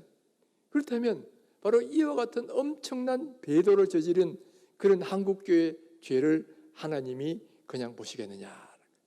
바로 그래서 이제 하나님의 진노가 나타나는데, 여러분 이것은 그 다음에 어떤 일들이 일어났고 어떤 회개들이 일어났고 지금 우리가 무엇을 해야 되는지, 그것은 우리가 잠시 쉬었다가 잠시 휴식 뒤에 한국 시간으로 11시, 거기 시간은 아마 4시죠. 4시에 다시 우리가 이 2부에 다시 좀 더 살펴보기를 원합니다. 우리 잠시 휴식을 취하고 그렇게 하도록 하겠습니다. 잘 쉬셨습니까? 한국은 지금 오전 11시지만은 하와이는 지금 오후 4시가 돼가지고 지금 많이 피곤할 때일 거예요. 아마 계속 앉아서 이렇게 설교를 듣는다는 게, 강의를 듣는다는 게 참 쉽지 않습니다. 그래서 여러분 조금 기분을 한번 환기시키면 좋겠어요. 이렇게 한번 팔도 한번 돌려보시고요. 또 그 다음에 옆에 있는 분들 있으면 조금 주물러 주시기도 하면서 그렇게 한번 해보셨으면 좋겠어요. 자, 그리고 이제 다시 우리 앞에서 했던 걸 잠깐 정리하고 이제 후반부 내용을 좀 생각하도록 하겠습니다. 우리가 이 신사참배 그러면 그냥 신사에 가서 절했다 이 정도만 생각했었는데, 여러분 어떻습니까? 그런 죄가 아닌 거 이제 아시겠죠? 이 신사참배와 관계된 죄는 신사에 가서 절한 정도가 아니라 천황을 신으로 모시고 또 그리고 천황 하나님도 섬기고 천조 대신도 섬기고 또 그리고 예배 시간에도 두 신을 동시에 섬기는 그런 예배를 하고 또 교회당 안에도 천조 대신을 섬기는 그런 신전을 갖다 놓고 또 신사를 갖다 놓고 또 목회자들이 신도 침례를 받고 또 기독교 성경과 찬송가 자체도 신도에 맞게 다 재단된 그런 것을 우리가 예배하고 배우고 했다는 거죠. 그러니까 기독교가 제대로 기독교라 했다가 말할 수가 없다는 거예요. 자, 일으키를 무려 8년이나 그 결의가 이루어지고, 물론 결의 이루기 직전에도 다른 교단은 이미 신사참배를 했습니다만은 이 결의가 이루어지고 8년 동안이나 이렇게 한국교회가 신사참배를 하게 되지요. 자, 그러면 하나님이 이것을 과연 어떻게 생각하실 것인가? 여러분 이거를 한번 우리가 고민을 해봐야 됩니다. 이와 같은 죄를 지었을 때 하나님이 정말 이런 한국교회에 대해서 그냥 두실 것인가? 그래서 그 뒤에 어떤 일이 일어났는가를 한번 쭉 본다면, 우리가 1945년 8월 15일 날 우리 한국이 일본으로부터 해방이 되었습니다. 해방되면서 동시에 남북이 분단이 되었어요. 그리고 1948년 9월 9일에는 조선민주주의 인민공화국이 북한에 공식적으로 정부가 수립됩니다. 물론 남쪽에는 그 전에 8월 15일 날 이렇게 정부가 수립되죠. 그리고 그 뒤에 50년부터 53년 동안 남북전쟁이 이루어집니다. 그리고 이 남북전쟁 이후에 그나마 남아있던 교회들이 완전히 파괴되고 완전한 북한의 공산화가 이루어지게 되죠. 그리고 장대은교회는 상징적인 교회죠. 1907년 평양 대붕이 일어났던 기독교의 상징과 같은 그런 교회인데, 그 장대인 교회가 있던 그 지역에 이제는 대신에 교회는 없어지고 뭐가 서 있냐? 이렇게 거대한 김일성, 김정일 동상이 서 있습니다. 여러분 그 밑에 사람들을 보시면 이 동상이 얼마나 큰지 알 수 있겠죠? 이런 거대한 김일성, 김정일 동상이 마치 신상과 같이 서 있다는 거예요. 자, 그러면 왜 이와 같은 일들이 벌어졌을까? 그리고 우리가 역사는 분명히 하나님이 주관하신다고 믿습니다. 그리고 참새 하나 떨어지는 것까지도 하나님이 다 주관하신다고 믿는데, 그러면 북한이 저렇게 공산화되게 된 하나님이 그렇게 허락하신 이유는 무엇일까? 이걸 우리가 한번 고민해 보지 않을 수가 없다는 거예요. 물론 이 북한의 공산화 원인은 뭐 군사적 원인, 외교적 원인, 정치적 원인 뭐 여러 가지가 있습니다. 그러나 우리는 영적인 차원에서 영적인 원인이 중요한 문제가 있다고 보는 거죠. 그 영적인 원인이 뭐냐 했을 때 우리가 조심스럽게 말할 수 있는 것은 우리 조금 전에 본 것 같은 그런 신사 참배의 죄에 대한 하나님의 징계가 아니실까라고 조심스럽게 이야기를 합니다. 왜 조심스럽냐 하면 하나님의 하신 일들을 우리 인간이 감히 이렇게 말을 할 수가 없기 때문에 그렇습니다. 인간이 어떻게 그 하나님 하신 일을 100% 다 완전하게 알 수 있겠습니까? 그러나 또 예수님은 어떤 징조를 보고 재림의 시기에 가까운 줄 알라고 한 것처럼 현실을 보면서 동시에 분별할 수 있는 능력도 주셨어요. 그러니까 어떤 국가적 재난을 보면서 이스라엘이 회개하기도 하고 죄를 회개하기도 하고 또 기도하기도 하잖아요. 마찬가지로 우리도 이렇게 교회와 민족에게 이루어진 이런 현상들을 바라보면서 그 원인이 뭘까라는 것을 한번 찾아보아야 된다는 거예요. 그래서 그 찾아볼 때에 우리는 성경의 원리를 가지고 조심스럽게 접근할 수밖에 없어요. 우리가 성경을 보면 하나님이 이스라엘 민족이 범죄할 때마다 어떤 징계를 가하고 그래서 너로 회개하기를 촉구하시는 그런 것을 볼 수가 있습니다. 사사기 시대에 하나님도 섬기고 이방 신도 섬기는 그런 죄를 범하니까 하나님이 그때마다 이방 민족을 하여금 그 이스라엘 민족을 괴롭혀서 회개하도록 그렇게 만드셨잖아요. 그리고 솔로몬이 범죄했을 때는 하나님이 저 이스라엘 민족을 남과 북으로 분단되도록 그렇게 만드셨어요. 우리가 이런 현상을 본다면 정말 하나님이 인간이 우리 교회가 범죄할 때에 하나님께서 그 어떤 것에 대한 징벌로 혹은 경계해야 하는 회개하라는 징벌로 바로 이런 일들을 행하셨다는 것을 우리가 알 수 있는데 이것을 명시적으로 보여주는 성경 구절이 있어요. 바로 열왕기상 9장 6절 7절에 나오는 그런 내용인데 솔로몬이 7년 동안 성전을 아름답게 짓습니다. 그리고 이 성전을 하나님께 봉헌하면서 봉헌 기도를 해요. 하나님이여 이 성전을 주님께 봉헌하니 이제 여기 이 성전을 향하여 기도할 때마다 우리의 기도를 들어달라고 그렇게 기도를 하지요. 그럴 때 하나님이 그 기도에 응답하십니다. 나타나셔서 응답하시는데 그 하나님도 아마 그 성전을 받으시고는 대단히 기뻐하셨던 것 같아요. 그래서 뭐라고 말씀하시냐면은 내가 이 성전을 거룩하게 하고 내 이름을 거기에 두고 거기서 너희들을 만나겠다. 그런 말씀을 하시지요. 그런데 이 말씀을 하고 난 뒤에 조건이 하나 있어요. 뒤에 조건이 하나 달렸는데 바로 너희가 내 말대로 나를 잘 경외하고 내 법도를 지키면 그렇게 해줄 것이고 반대로 만일 너희나 너희 자손이 아주 돌아서서 나를 따르지 아니하며 내가 너희 앞에 둔 나의 계명과 법도를 지키지 아니하고 가서 다른 신을 섬겨 그것을 경배하면 내가 이스라엘을 내가 그들에게 준 땅에서 끊어버릴 것이요 내 이름을 위하여 내가 거룩하게 구별한 이 성전이라도 내 앞에서 던져버리리니 이스라엘은 모든 민족 가운데 속담거리와 이야기거리가 될 것이며 자 이런 말씀이 나온다는 거예요. 지금 하나님이 이스라엘 성전을 대단히 기뻐하시고 거룩하게 하고 거기에 이름을 두고 그렇게 우리 백성들을 만나서 기도를 들으시는 건데 그것은 조건이 뭐냐면 하나님을 잘 경외할 때 그렇게 하는 거고 그러나 반대로 하나님의 법도를 어기고 우상을 숭배하면 내가 두 가지를 행하겠다는 거예요. 첫째는 내가 너에게 준 이 땅에서 너희를 끊어버릴 것이고 두 번째는 내 이름을 위하여 거룩하게 구별한 이 성전이라도 내가 던져버리겠다는 거예요.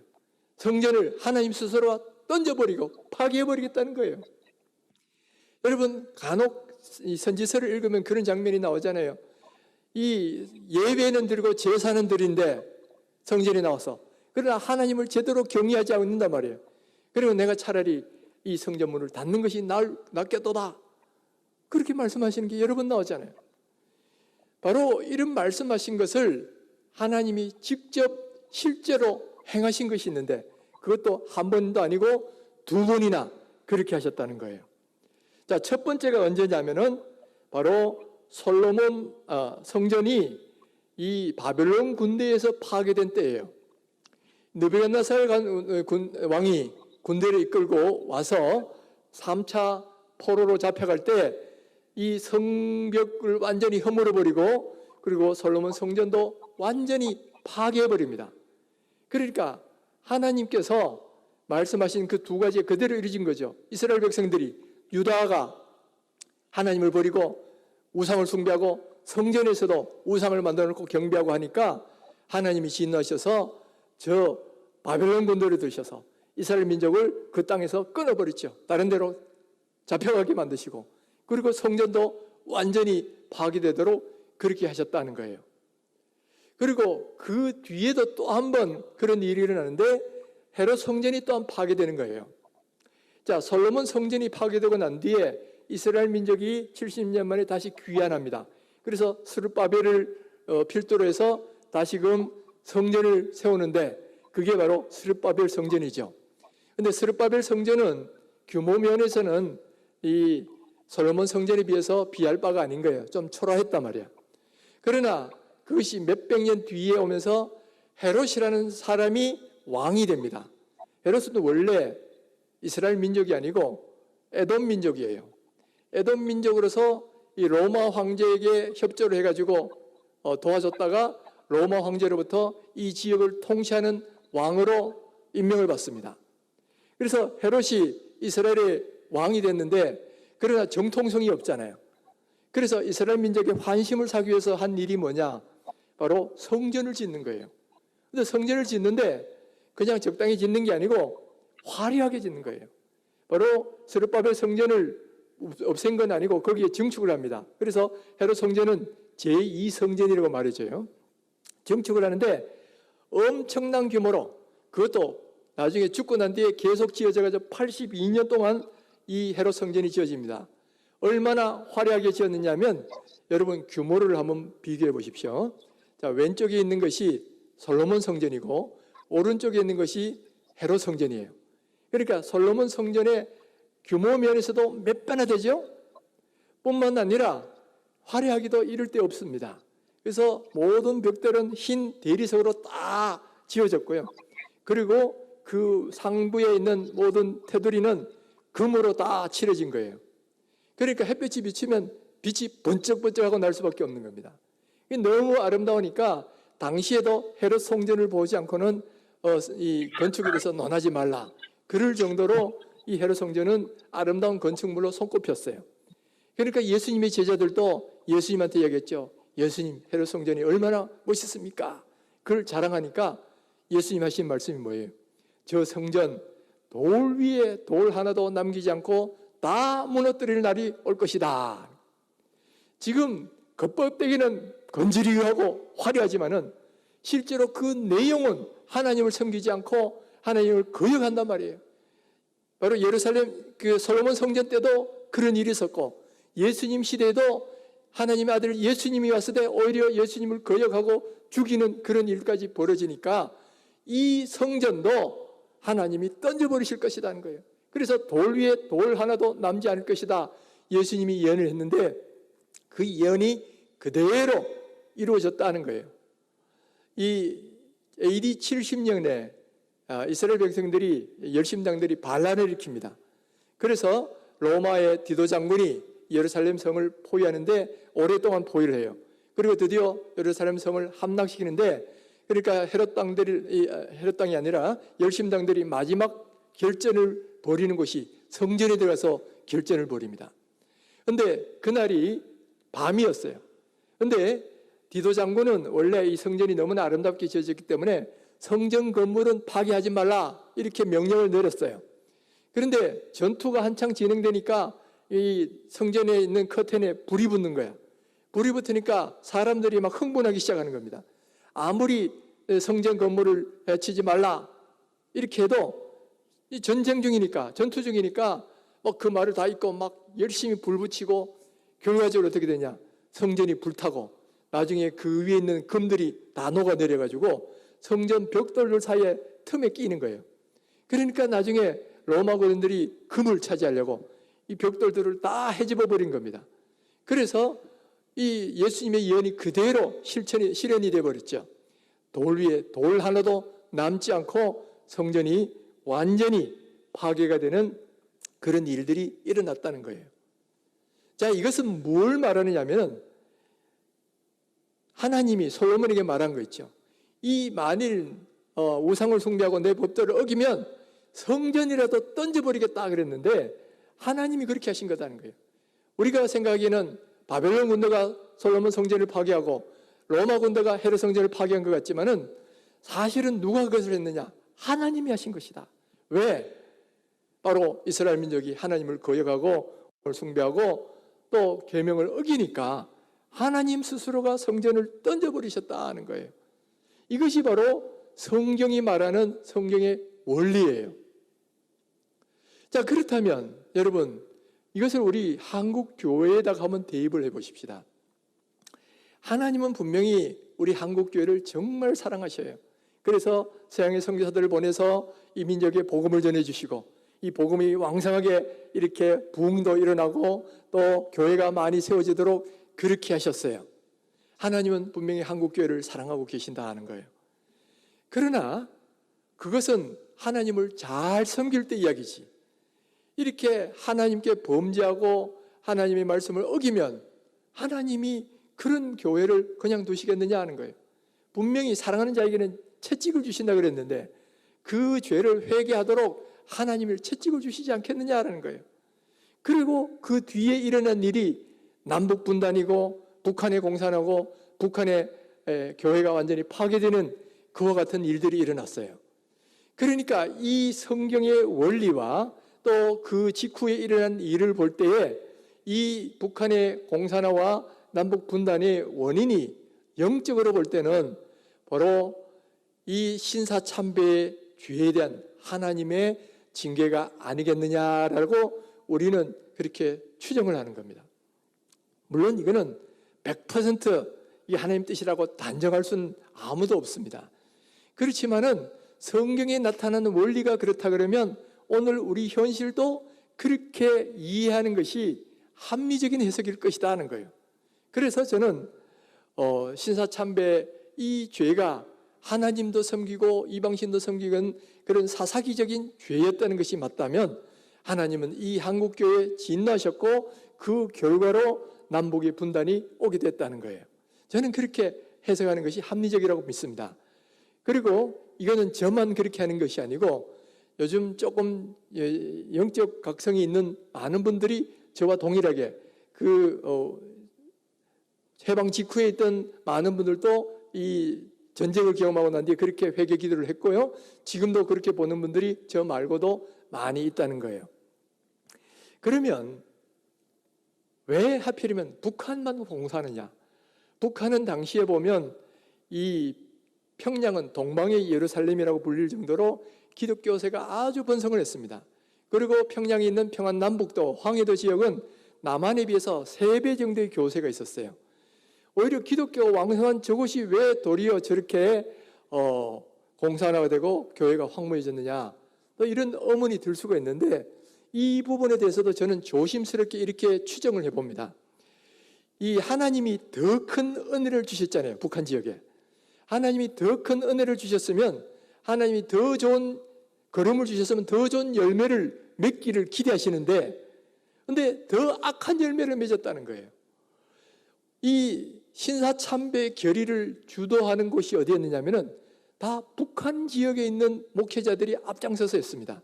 평양노회가 먼저 이 총회가 있기 전에 앞장서서 결의도 했고요. 평북노회는 교세가 제일 컸어요. 그런데 제일 먼저 노회들 가운데 제일 먼저 신사참배를 결의합니다. 그리고 신사참배 결의를 했을 때 총회장도 평북노회 출신의 홍택기 목사였고, 또 이것을 동의하고 제청하고 발의하고 주도했던 모든 사람들이 다 북한에 있는 그런 목회자들이었다는 거예요. 그러니까 하나님이 아마도 이 더 많은 은혜를 주셔서 더 많은 좋은 열매를 기도하셨던 곳이 더 악한 일을 행하니까 하나님이 여기에 대해서 이렇게 북한을 더 고통스럽게 하신 것이 아닌가. 그러나 여러분, 북한이 더 고통을 받지만은, 그러나 남북 분단이 이루어지면 고통받는 건 남한도 마찬가지잖아요. 지금도 분단 때문에 우리도 남한도 얼마나 고통이 많습니까? 이 고통은 우리가 모두가 함께 당하고 있는 거예요. 그렇게 이런 원인이 조심스럽게 저는 바로 이 신사참배 죄 때문일 것이다 라고 그렇게 말씀을 드리는 거예요. 자, 만약에 이 전제가 맞다면 우리가 이 신사참배 죄에 대해서 정말 진심으로 회개해야 되지 않습니까? 그런데 한국교회가 이 문제에 대해서 얼마나 회개를 했느냐라는 거예요. 이 해방이 이루어지고 1945년 8월 15일 날 해방이 이루어지고 그 다음에 감옥에 갇혔던 성도들이 8월 17일 날 이렇게 추록을 합니다. 70여 명의 교육자들이 감옥에 갇혔는데 그 가운데 약 50명의 성도들이 순교하고 17명의 성도들이 이렇게 살아서 추록을 했습니다. 그런데 이 추록 성도들이 금방 집으로 돌아간 것이 아니고요. 신사참배를 반대했다가 폐교에 당한 산정형교회에 다시 모입니다. 모여가지고 앞으로 한국교회를 어떻게 재건할 것인가 하는 것을 논의를 하는데 거기서 5가지 조항을 이렇게 결의를 합니다. 그런데 그 가운데 어떤 조항이 있느냐면은 신사참배를 했던 목회자들은 약 2달간 근신하면서 자복하는 시간을 갖자. 이게 들어가 있어요. 그래서 그런 내용들을 이제 기성교회들에게 이야기를 하는 겁니다. 그렇게 하니까 그동안 신사참배를 주도해왔던 기성교회 지도자들은 여기에 대해 반발을 하는 거예요. 물론 거기에 그것을 수긍하고 자숙한 사람들도 간혹은 있지만은 대다수는 그것을 반발을 합니다. 특별히 신사참배 결의를 주도했던 이 총회장을 지냈던 홍택기 목사는 평북노회에서 그런 제안에 대해서 아주 공식적으로 반발을 합니다. 그러면서 뭐라 그랬냐면은 이 감옥에 가 있던 성도들이 받았던 고통이나 교회를 지키기 위해서 노력했던 사람들의 고통은 다 일반이다 하는 거예요. 차라리 교회 지키기 위해서 고통받은 사람들은 저 만주로 도망간 그런 사람들보다 낫다. 그렇게까지 이야기를 한 거예요. 그러니까 이 교회가 일괄되게 이렇게 회개하지를 않는 겁니다. 그 갈등들 때문에 결국 어떻게 되냐? 북한교회는 북한교회대로 분열이 일어납니다. 추록 성도였던 이기선 목사님을 비롯해서 바로 진정한 신사참배 회개가 이루어진다 보는 교회들이 약 30교회가 독립노회를 만들어서 나오는데 이것을 바로 혁신복급하다 그렇게 말을 합니다. 북한교회도 이렇게 분열이 일어나고요. 남한도 비슷한 그런 일들이 벌어집니다. 그래서 추록 성도인 한성동 목사를 비롯한 그런 목회자들이 또 동시에 이렇게 기득권을 가지고 있던 교회 목사들하고 또 이렇게 갈등이 일어나면서 물론 그 외에 다른 정치적인 문제도 있지만은 결과적으로는 고려파가 분열하게 돼요. 52년도에 전쟁 중 와중에 고려파가 장로교에서 분열하게 됩니다. 그리고 53년도에 기장이 또 분열을 합니다. 그러니까 이 기독교에서는 장로교에서는 굉장히 위기감이 팽배해지는 거죠.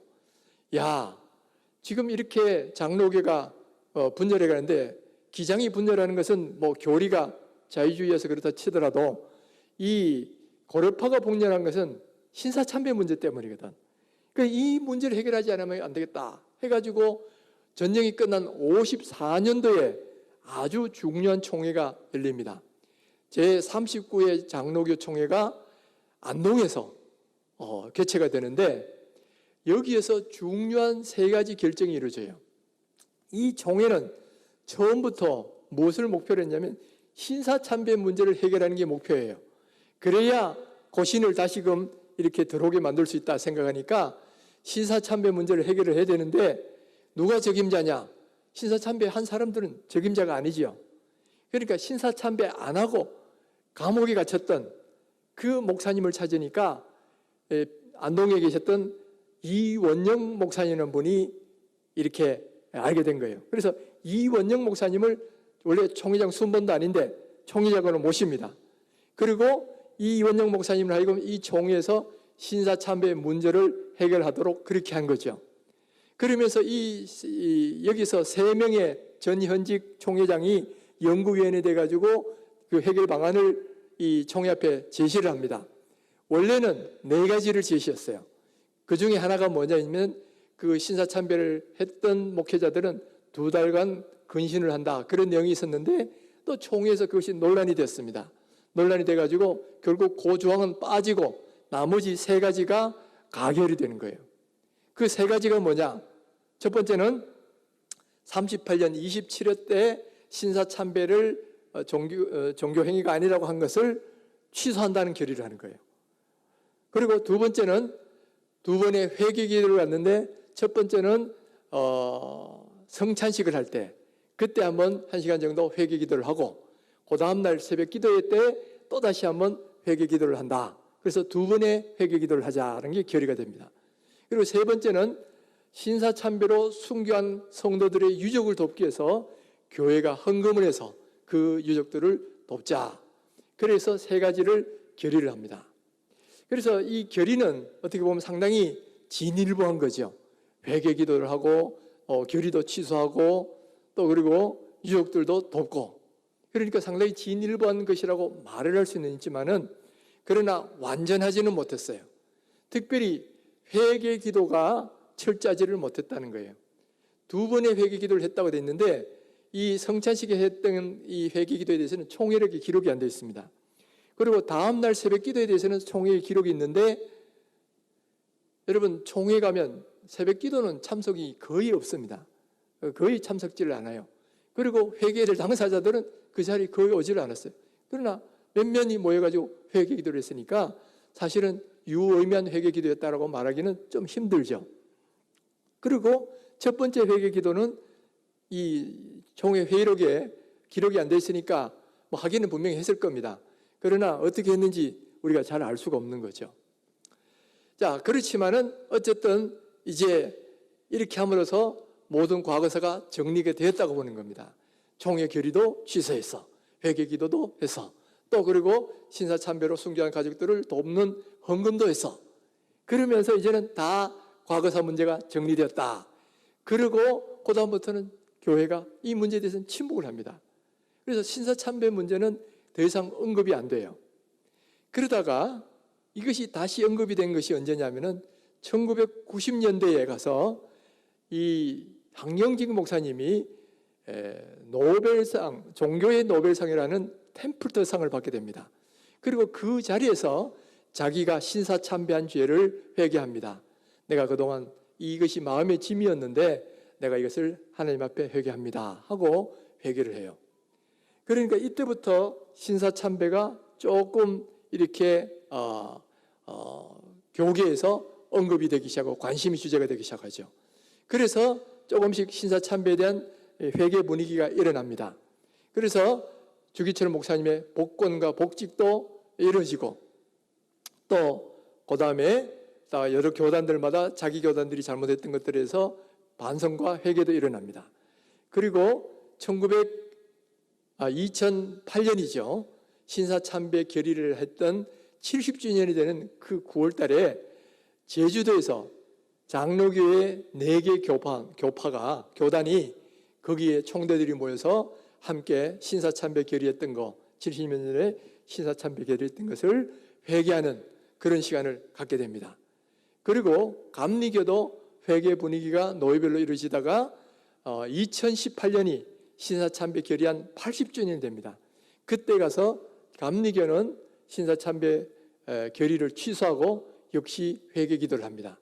그리고 2018년도에 우리 장로교 가운데 합동교단에서 다시 한번 총회에서 회개 기도를 하고, 또 그다음에 광화문에서는 여러 단체들이 연합해서, 여러 큰 교회들이 연합해서 신사참배 회개 이 집회를 갖지요.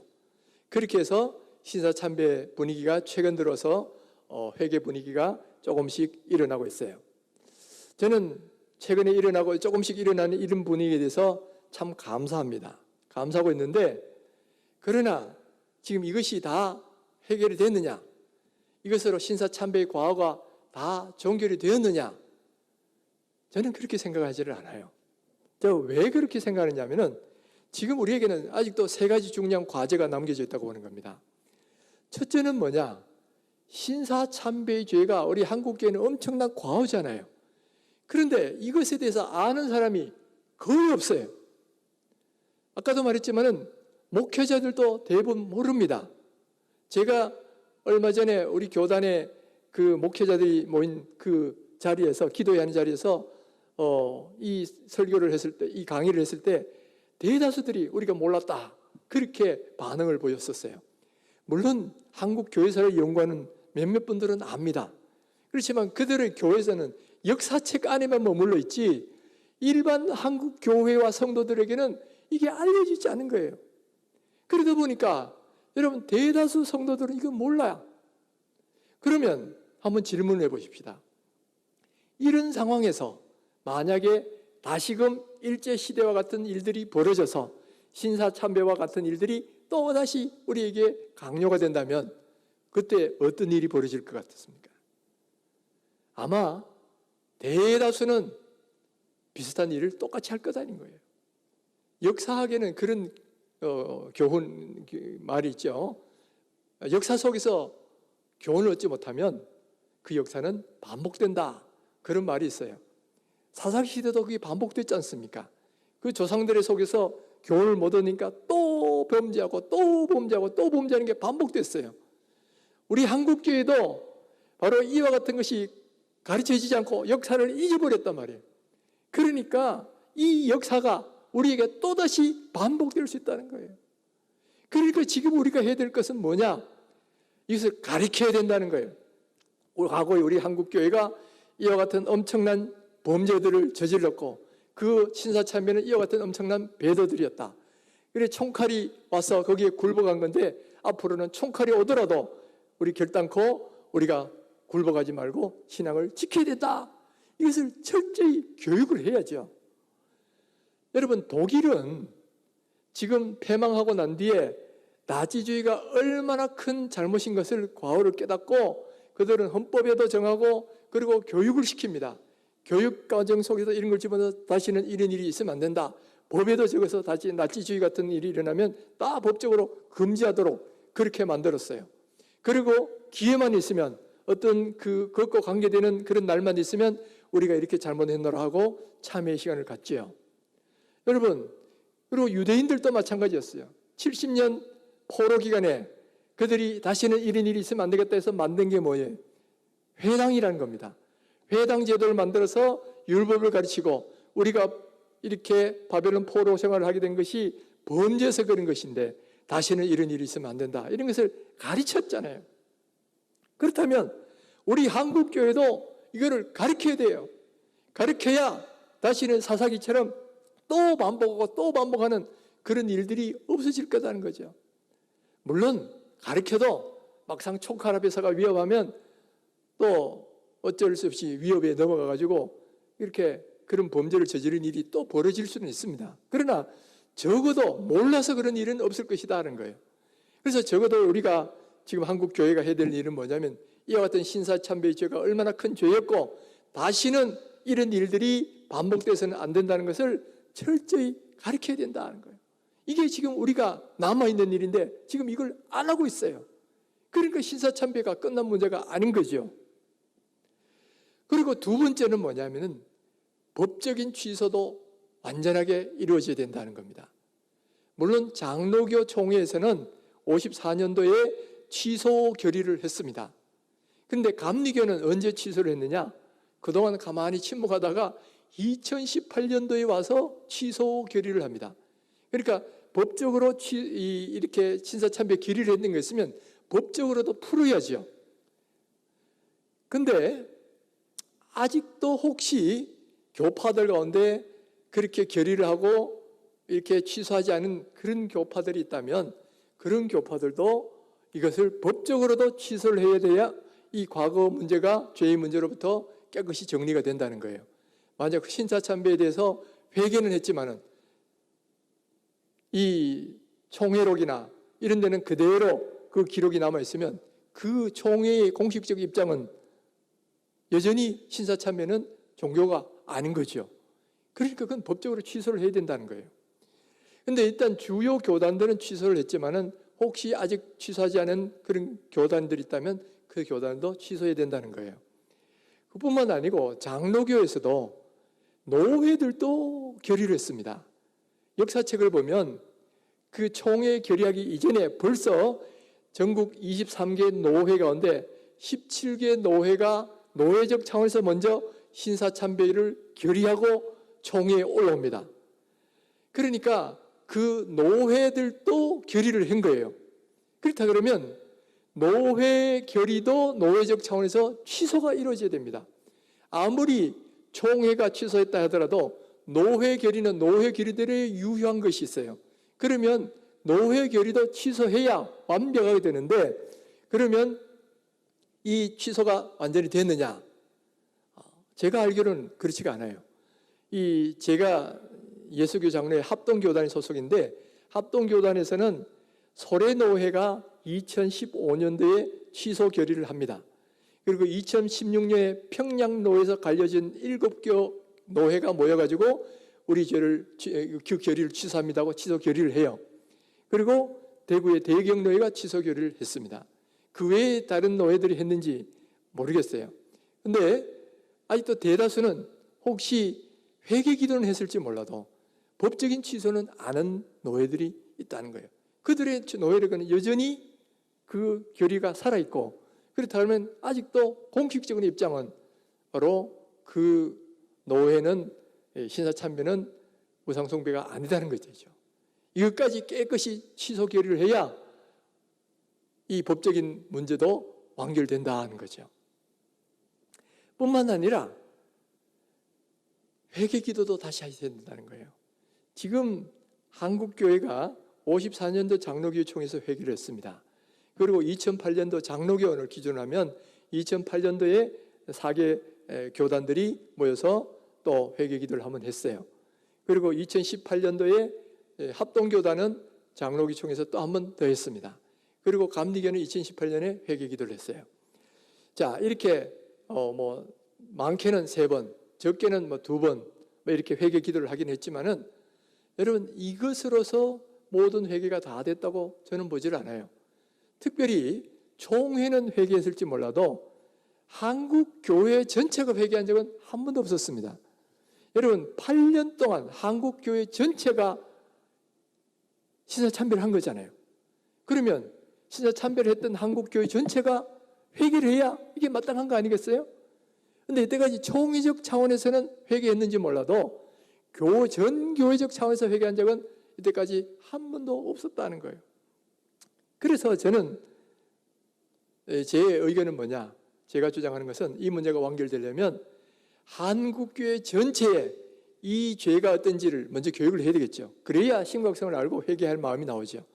이것을 가리키고 그리고 날짜를 잡아서 일제히 한번 회개 기도를 하자. 저는 개인적으로 그렇게 주장을 합니다. 그렇게 할 때에 신사참배가 마치 우리의 한국교회의 발목을 잡고 있는데, 이 발목을 잡고 있는 신사참배의 문제가 완전히 해결이 될 것이다. 저는 그렇게 믿는 거예요. 그래서 이거는 우리가 북한 복음화와 관계없이도 이 3가지는 우리 한국교회가 마땅히 해야 될 그런 일이라고 저는 믿습니다. 그런데 여기에 더불어서 더욱더 우리가 지금 이 회개가 중요한 이유는 뭐냐? 바로 이 남북 통일과 관계되는 거죠. 남북 통일과 관계돼서도 이 분단의 죄가 바로 신사참배죄 때문에 온 거라면 그걸 회개해야 통일의 문제가 해결되지 않겠어요? 그래서 이것을 신사참배 회개를 우리가 진심으로 다시 한번 하자, 이렇게 저는 많이 하는데, 근데 의외로 목회자들 가운데도 이 회개에 대해서 반대하는 분들이 상당히 많습니다. 신사참배 한쪽에서는 하자, 회개를 하자 이렇게 말씀하시는 분들이 있는데, 반면에서 또 다른 한편에서는 그거 왜 또 하느냐 이렇게 반대하는 분들이 있어요. 심지어 2018년도에 광화문에서 회개 집회를 하자 그랬을 때에 한국교회 언론협의회에서 오히려 반대 성명을 냈고요. 또 언론들 가운데도 반대하는 기사를 낸 데도 여러 군데 있었습니다. 그리고 심지어 총대들 가운데도 누가 이런 아이를 냈을 때에 반대하는 분들도 많이 있었어요. 그런 교단들도 있었습니다. 그분들이 반대하는 이유가 뭐냐? 첫째는 우리가 지은 죄가 아니다는 거예요. 우리가 지은 죄 아닌 거 왜 우리가 회개되느냐? 이게 첫 번째 반대 이유가 가장 많습니다. 두 번째는 뭐냐? 이미 회개했지 않느냐? 회개를 몇 번이나 해내느냐? 만약 그런 식으로 따지면 아담의 죄까지 다 회개되느냐? 뭐 이런 논리죠. 그래서 지금의 회개를 했는데 뭐 또 회개를 해야 되느냐? 이런 반대가 있고요. 세 번째는 지금 회개할 죄들도 많다는 거예요. 지금 한국교회 죄들도 얼마나 많은데 그거 회개할 것도 바쁜데 언제 과거 죄까지 이렇게 우리가 들먹거릴 뭐 그런 상황이냐? 그래서 반대하시는 분들도 있어요. 또 네 번째는 그때 당황의 총칼 가운데 또 만약 그렇게 안 하면 교회 자체가 폐쇄되니까 피치 못해서 타협한 그런 상황도 고려해야 되지 않느냐. 그러니까 신사참배에 대해서 회개하는 걸 자꾸 강조할 필요가 없다. 이렇게 말하는 분들도 있어요. 여러분 이 부분에서 한번 살펴보십시다. 과연 우리가 지은 죄가 아니라고 해서 우리가 회개할 필요가 없느냐?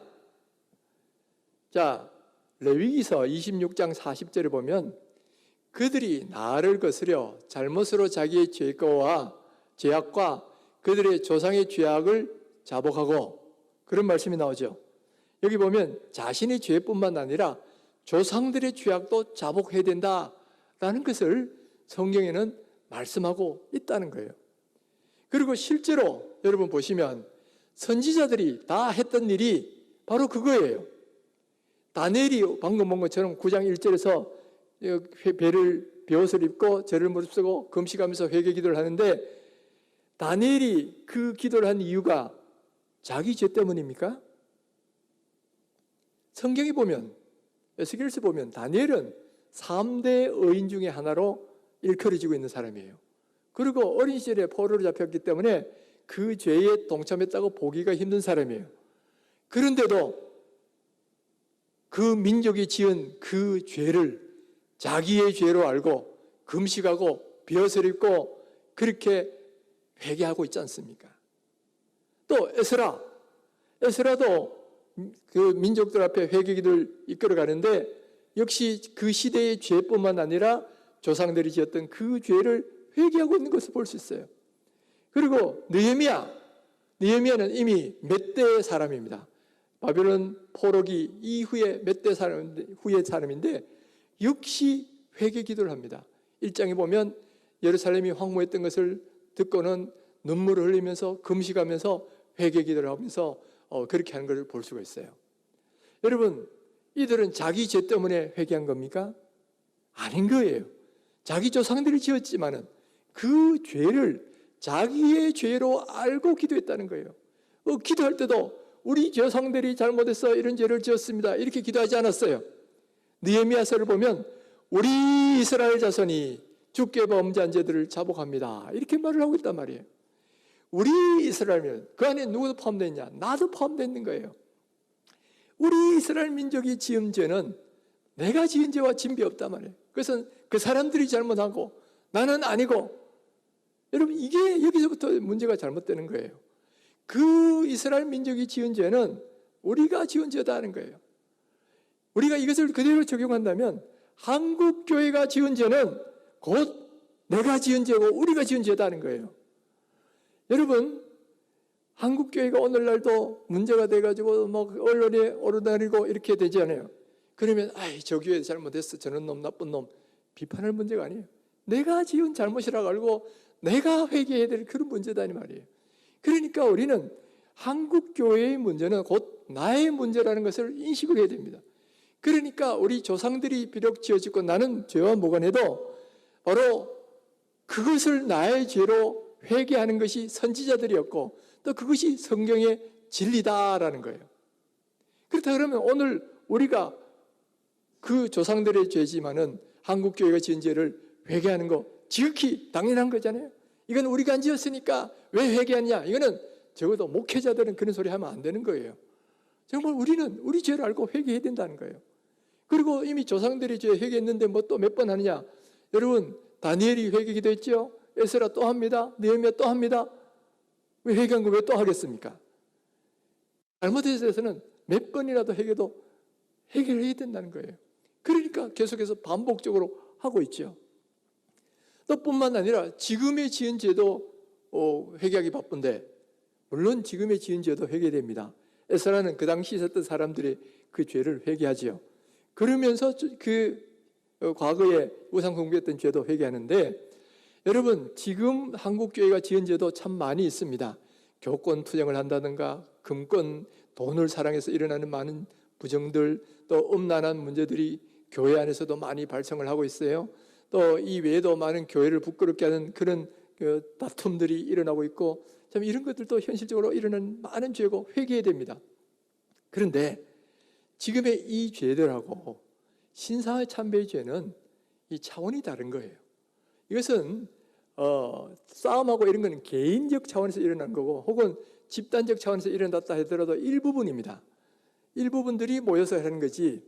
그런데 신사참배는 총회가 나서서, 그것도 제일 중요한 1계명, 2계명을 어기는 것을 교리적으로 정당화했고, 또 총회가 앞장서서 시행했고, 총회가 앞장서서 반대하는 사람을 오히려 탄압했고, 이것이 바로 신사참배의 죄예요. 이것은 지금 일어나고 있는 그 죄들하고는 차원을 달리합니다.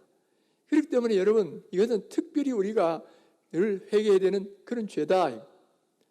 뿐만 아니라 그때 피치 못할 상황을 이해해야 되지 않느냐. 물론 총칼 앞에서 이거 안 하면 예배를 못하게 하고 교회를 폐쇄하겠다 그럴 때는 좀 쉽게 그렇게 할 수 없는 그런 문제도 있어요. 그러나 우리가 아무리 상황을 이해한다 하더라도 그것이 죄가 안 되게 되는 것을 만들어주는 건 아니죠. 아무리 그때 상황이 특별한 상황이 있다는 걸 하더라도 죄는 죄예요. 그렇다면 죄를 회개해야 되잖아요. 예를 들면 베드로가 그 상황에 위협에 굴복해가지고 예수님을 부인하는 죄를 지었어요. 그렇지만 뒤에 가서 죄를 회개하잖아요. 그러니까 아무리 그때 상황을 우리가 인정한다 하더라도 그것은 죄가 안 되는 게 아니다 하는 거예요. 그래도 죄를 회개해야 되는 문제지, 그때 상황을 고려해야 되지 않느냐. 그러면 그 정로화될 수 있는 겁니까? 아닌 거예요. 죄가 아닌 게 아닌 거예요.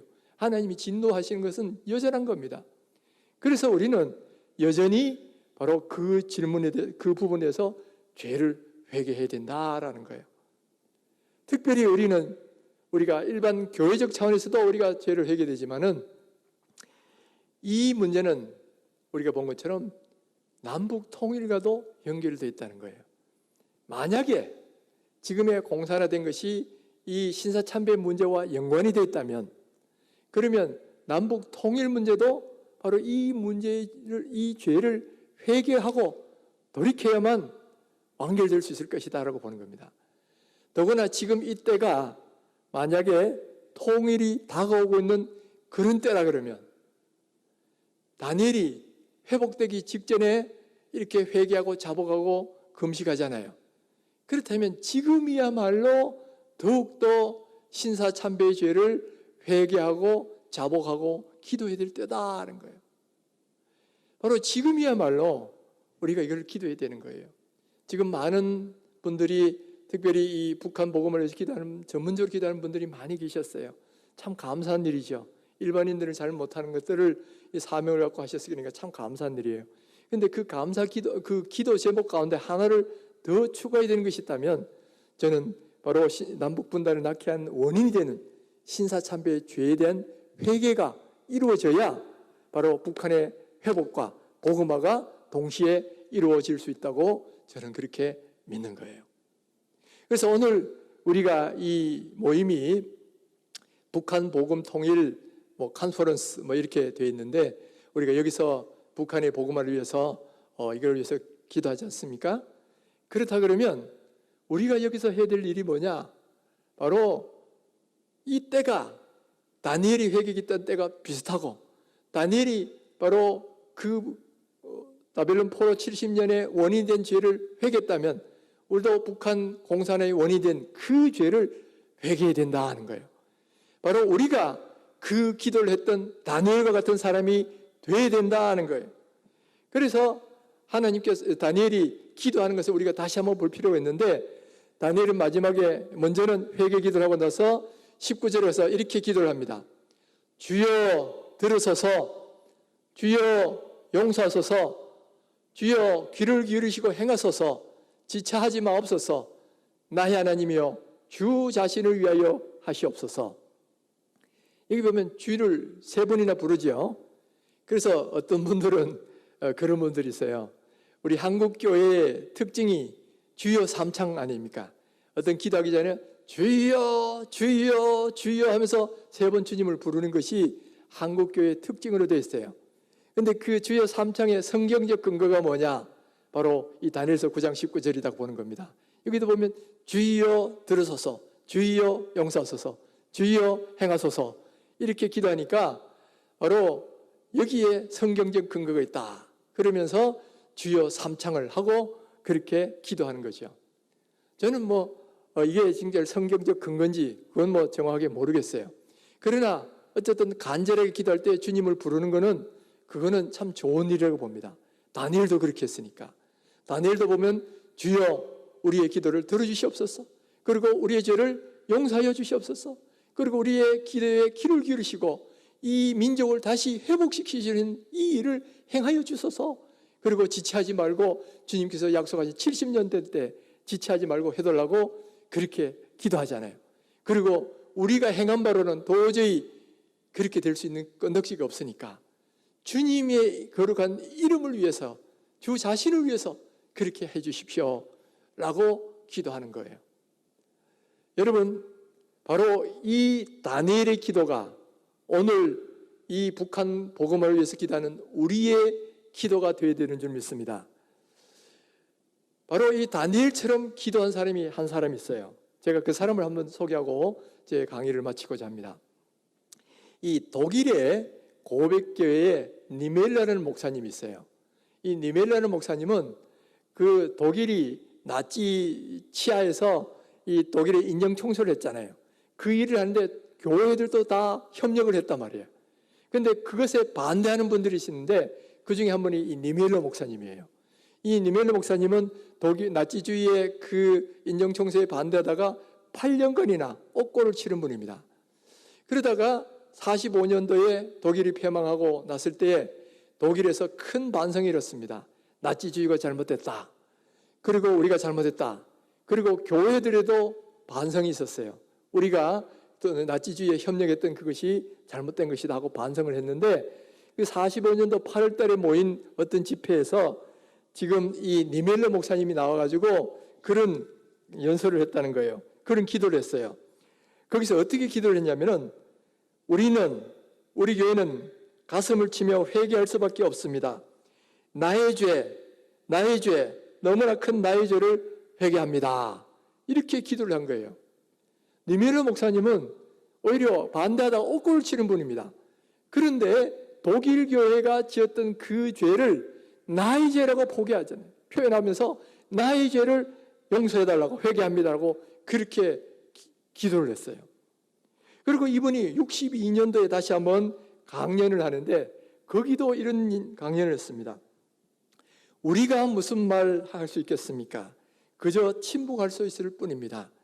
그리고 말을 한다면 다니엘서에 쓰인 그 말씀 한마디 한마디를 읽으면서 다니엘 선지자가 기도한 대로 기도할 뿐입니다. 그러면서 다니엘 선지 우리 읽은 9장의 말씀을 인용을 해요.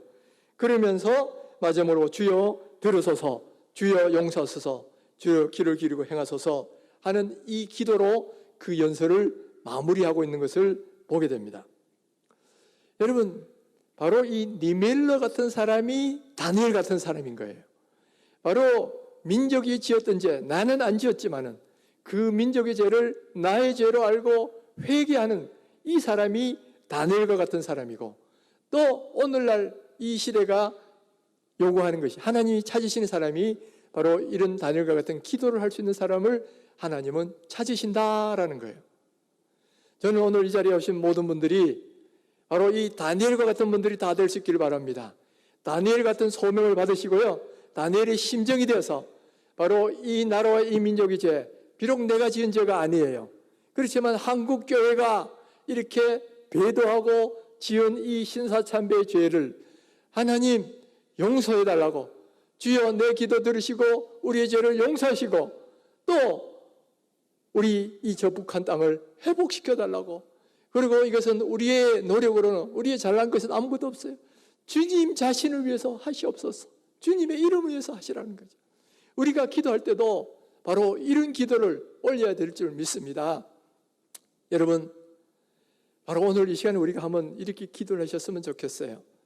우리 모두가, 하나님께서는 우리 모두를 다니엘과 같은 사람으로 부르십니다. 민족의 죄를 나의 죄로 알고 또 이렇게 회복되기를, 민족이 회복되기를 위해 기도하는 다니엘처럼 우리도 그렇게 기도하기를 주님은 원하시고 계시다는 거예요. 그래서 오늘 우리도 다니엘과 같은 그런 기도를 한번 하셨으면 좋겠어요. 주여 들으소서, 주여 용서하소서, 주여 행하여 주시옵소서. 우리가 크게 한번 외치고 이 민족이, 한국교회가 지었던 신사참배죄, 하나님도 섬기고 이방신도 섬기고 또 우리가 하나님을 부인하고 천조대신이 최고신이라고 그렇게 고백했던 그 모든 더러운 죄악들, 이 모든 죄를 주님 용서해 달라고, 그리고 주여 저 북한 땅을 회복시켜 주시되 우리의 잘한 것은 아무것도 없지만은 주님 자신을 위해서, 주님의 이름을 위하여 주님 행하여 주시옵소서. 우리가 이 기도를 하면 주께서 들어주실 줄 믿습니다. 우리 지금 이 시간에 같이 한번 합심해서 한번 간절하게 기도할 때 여러분 다니엘의 심정으로 한번 기도하셨으면 좋겠어요. 그리고 9장 19절에 나온 것처럼 주여 들으소서, 주여 용서하소서, 주여 행하소서 하고 우리가 한번 크게 외치고 그 다음에 이 죄를 회개하면서 북한의 회복을 위해서 한번 기도하도록 하겠습니다. 우리 한번 주여 3번을 크게 한번 외치면서 기도합니다. 주여 들으소서, 주여 용서하소서, 주여 행하여 주시옵소서. 주여 다니엘이 그 민족이 지었던 그 죄악을 놓고 금식하며 또한 죄를 무릅쓰고 회개했던 그 심정으로 하나님 저희들에게 불타오르게 하여 주시고, 하나님 저희들 가운데도 다니엘의 심정으로 이 한국교회가 지었던 죄악들을 정말 가슴 아파하면서 울면서 회개할 수 있는 그런 마음을 허락하여 주옵소서. 우리는 그동안 잘 알지 못했지만은 우리 조상들이, 우리 한국교회가 이렇게 신사참배를 하되 우상들을 교회 안으로 세우고 우상들에게 가서 절을 하고 또 최고신은 여호와신이 아니라 천조대신이라고 고백을 하고 또 그리고 하나님도 섬기고 이방신도 섬겼던 그와 같은 잘못들을 저질렀습니다. 또한 천황을 신이라고 보고 신으로 숭배했던 그 모든 죄악들이 우리 한국교회가 무려 8년 동안이나 저질렀던 그런 일들로 남아 있습니다.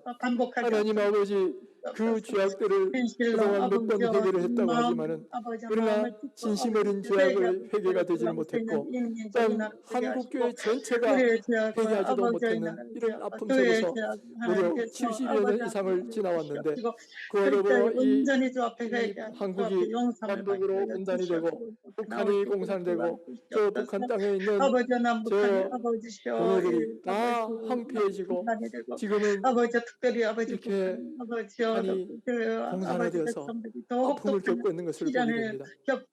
이 모든 죄악들이 바로 한국교회가 저지른 이 죄악 때문입니까? 주여 저희들의 죄를 용서하옵소서.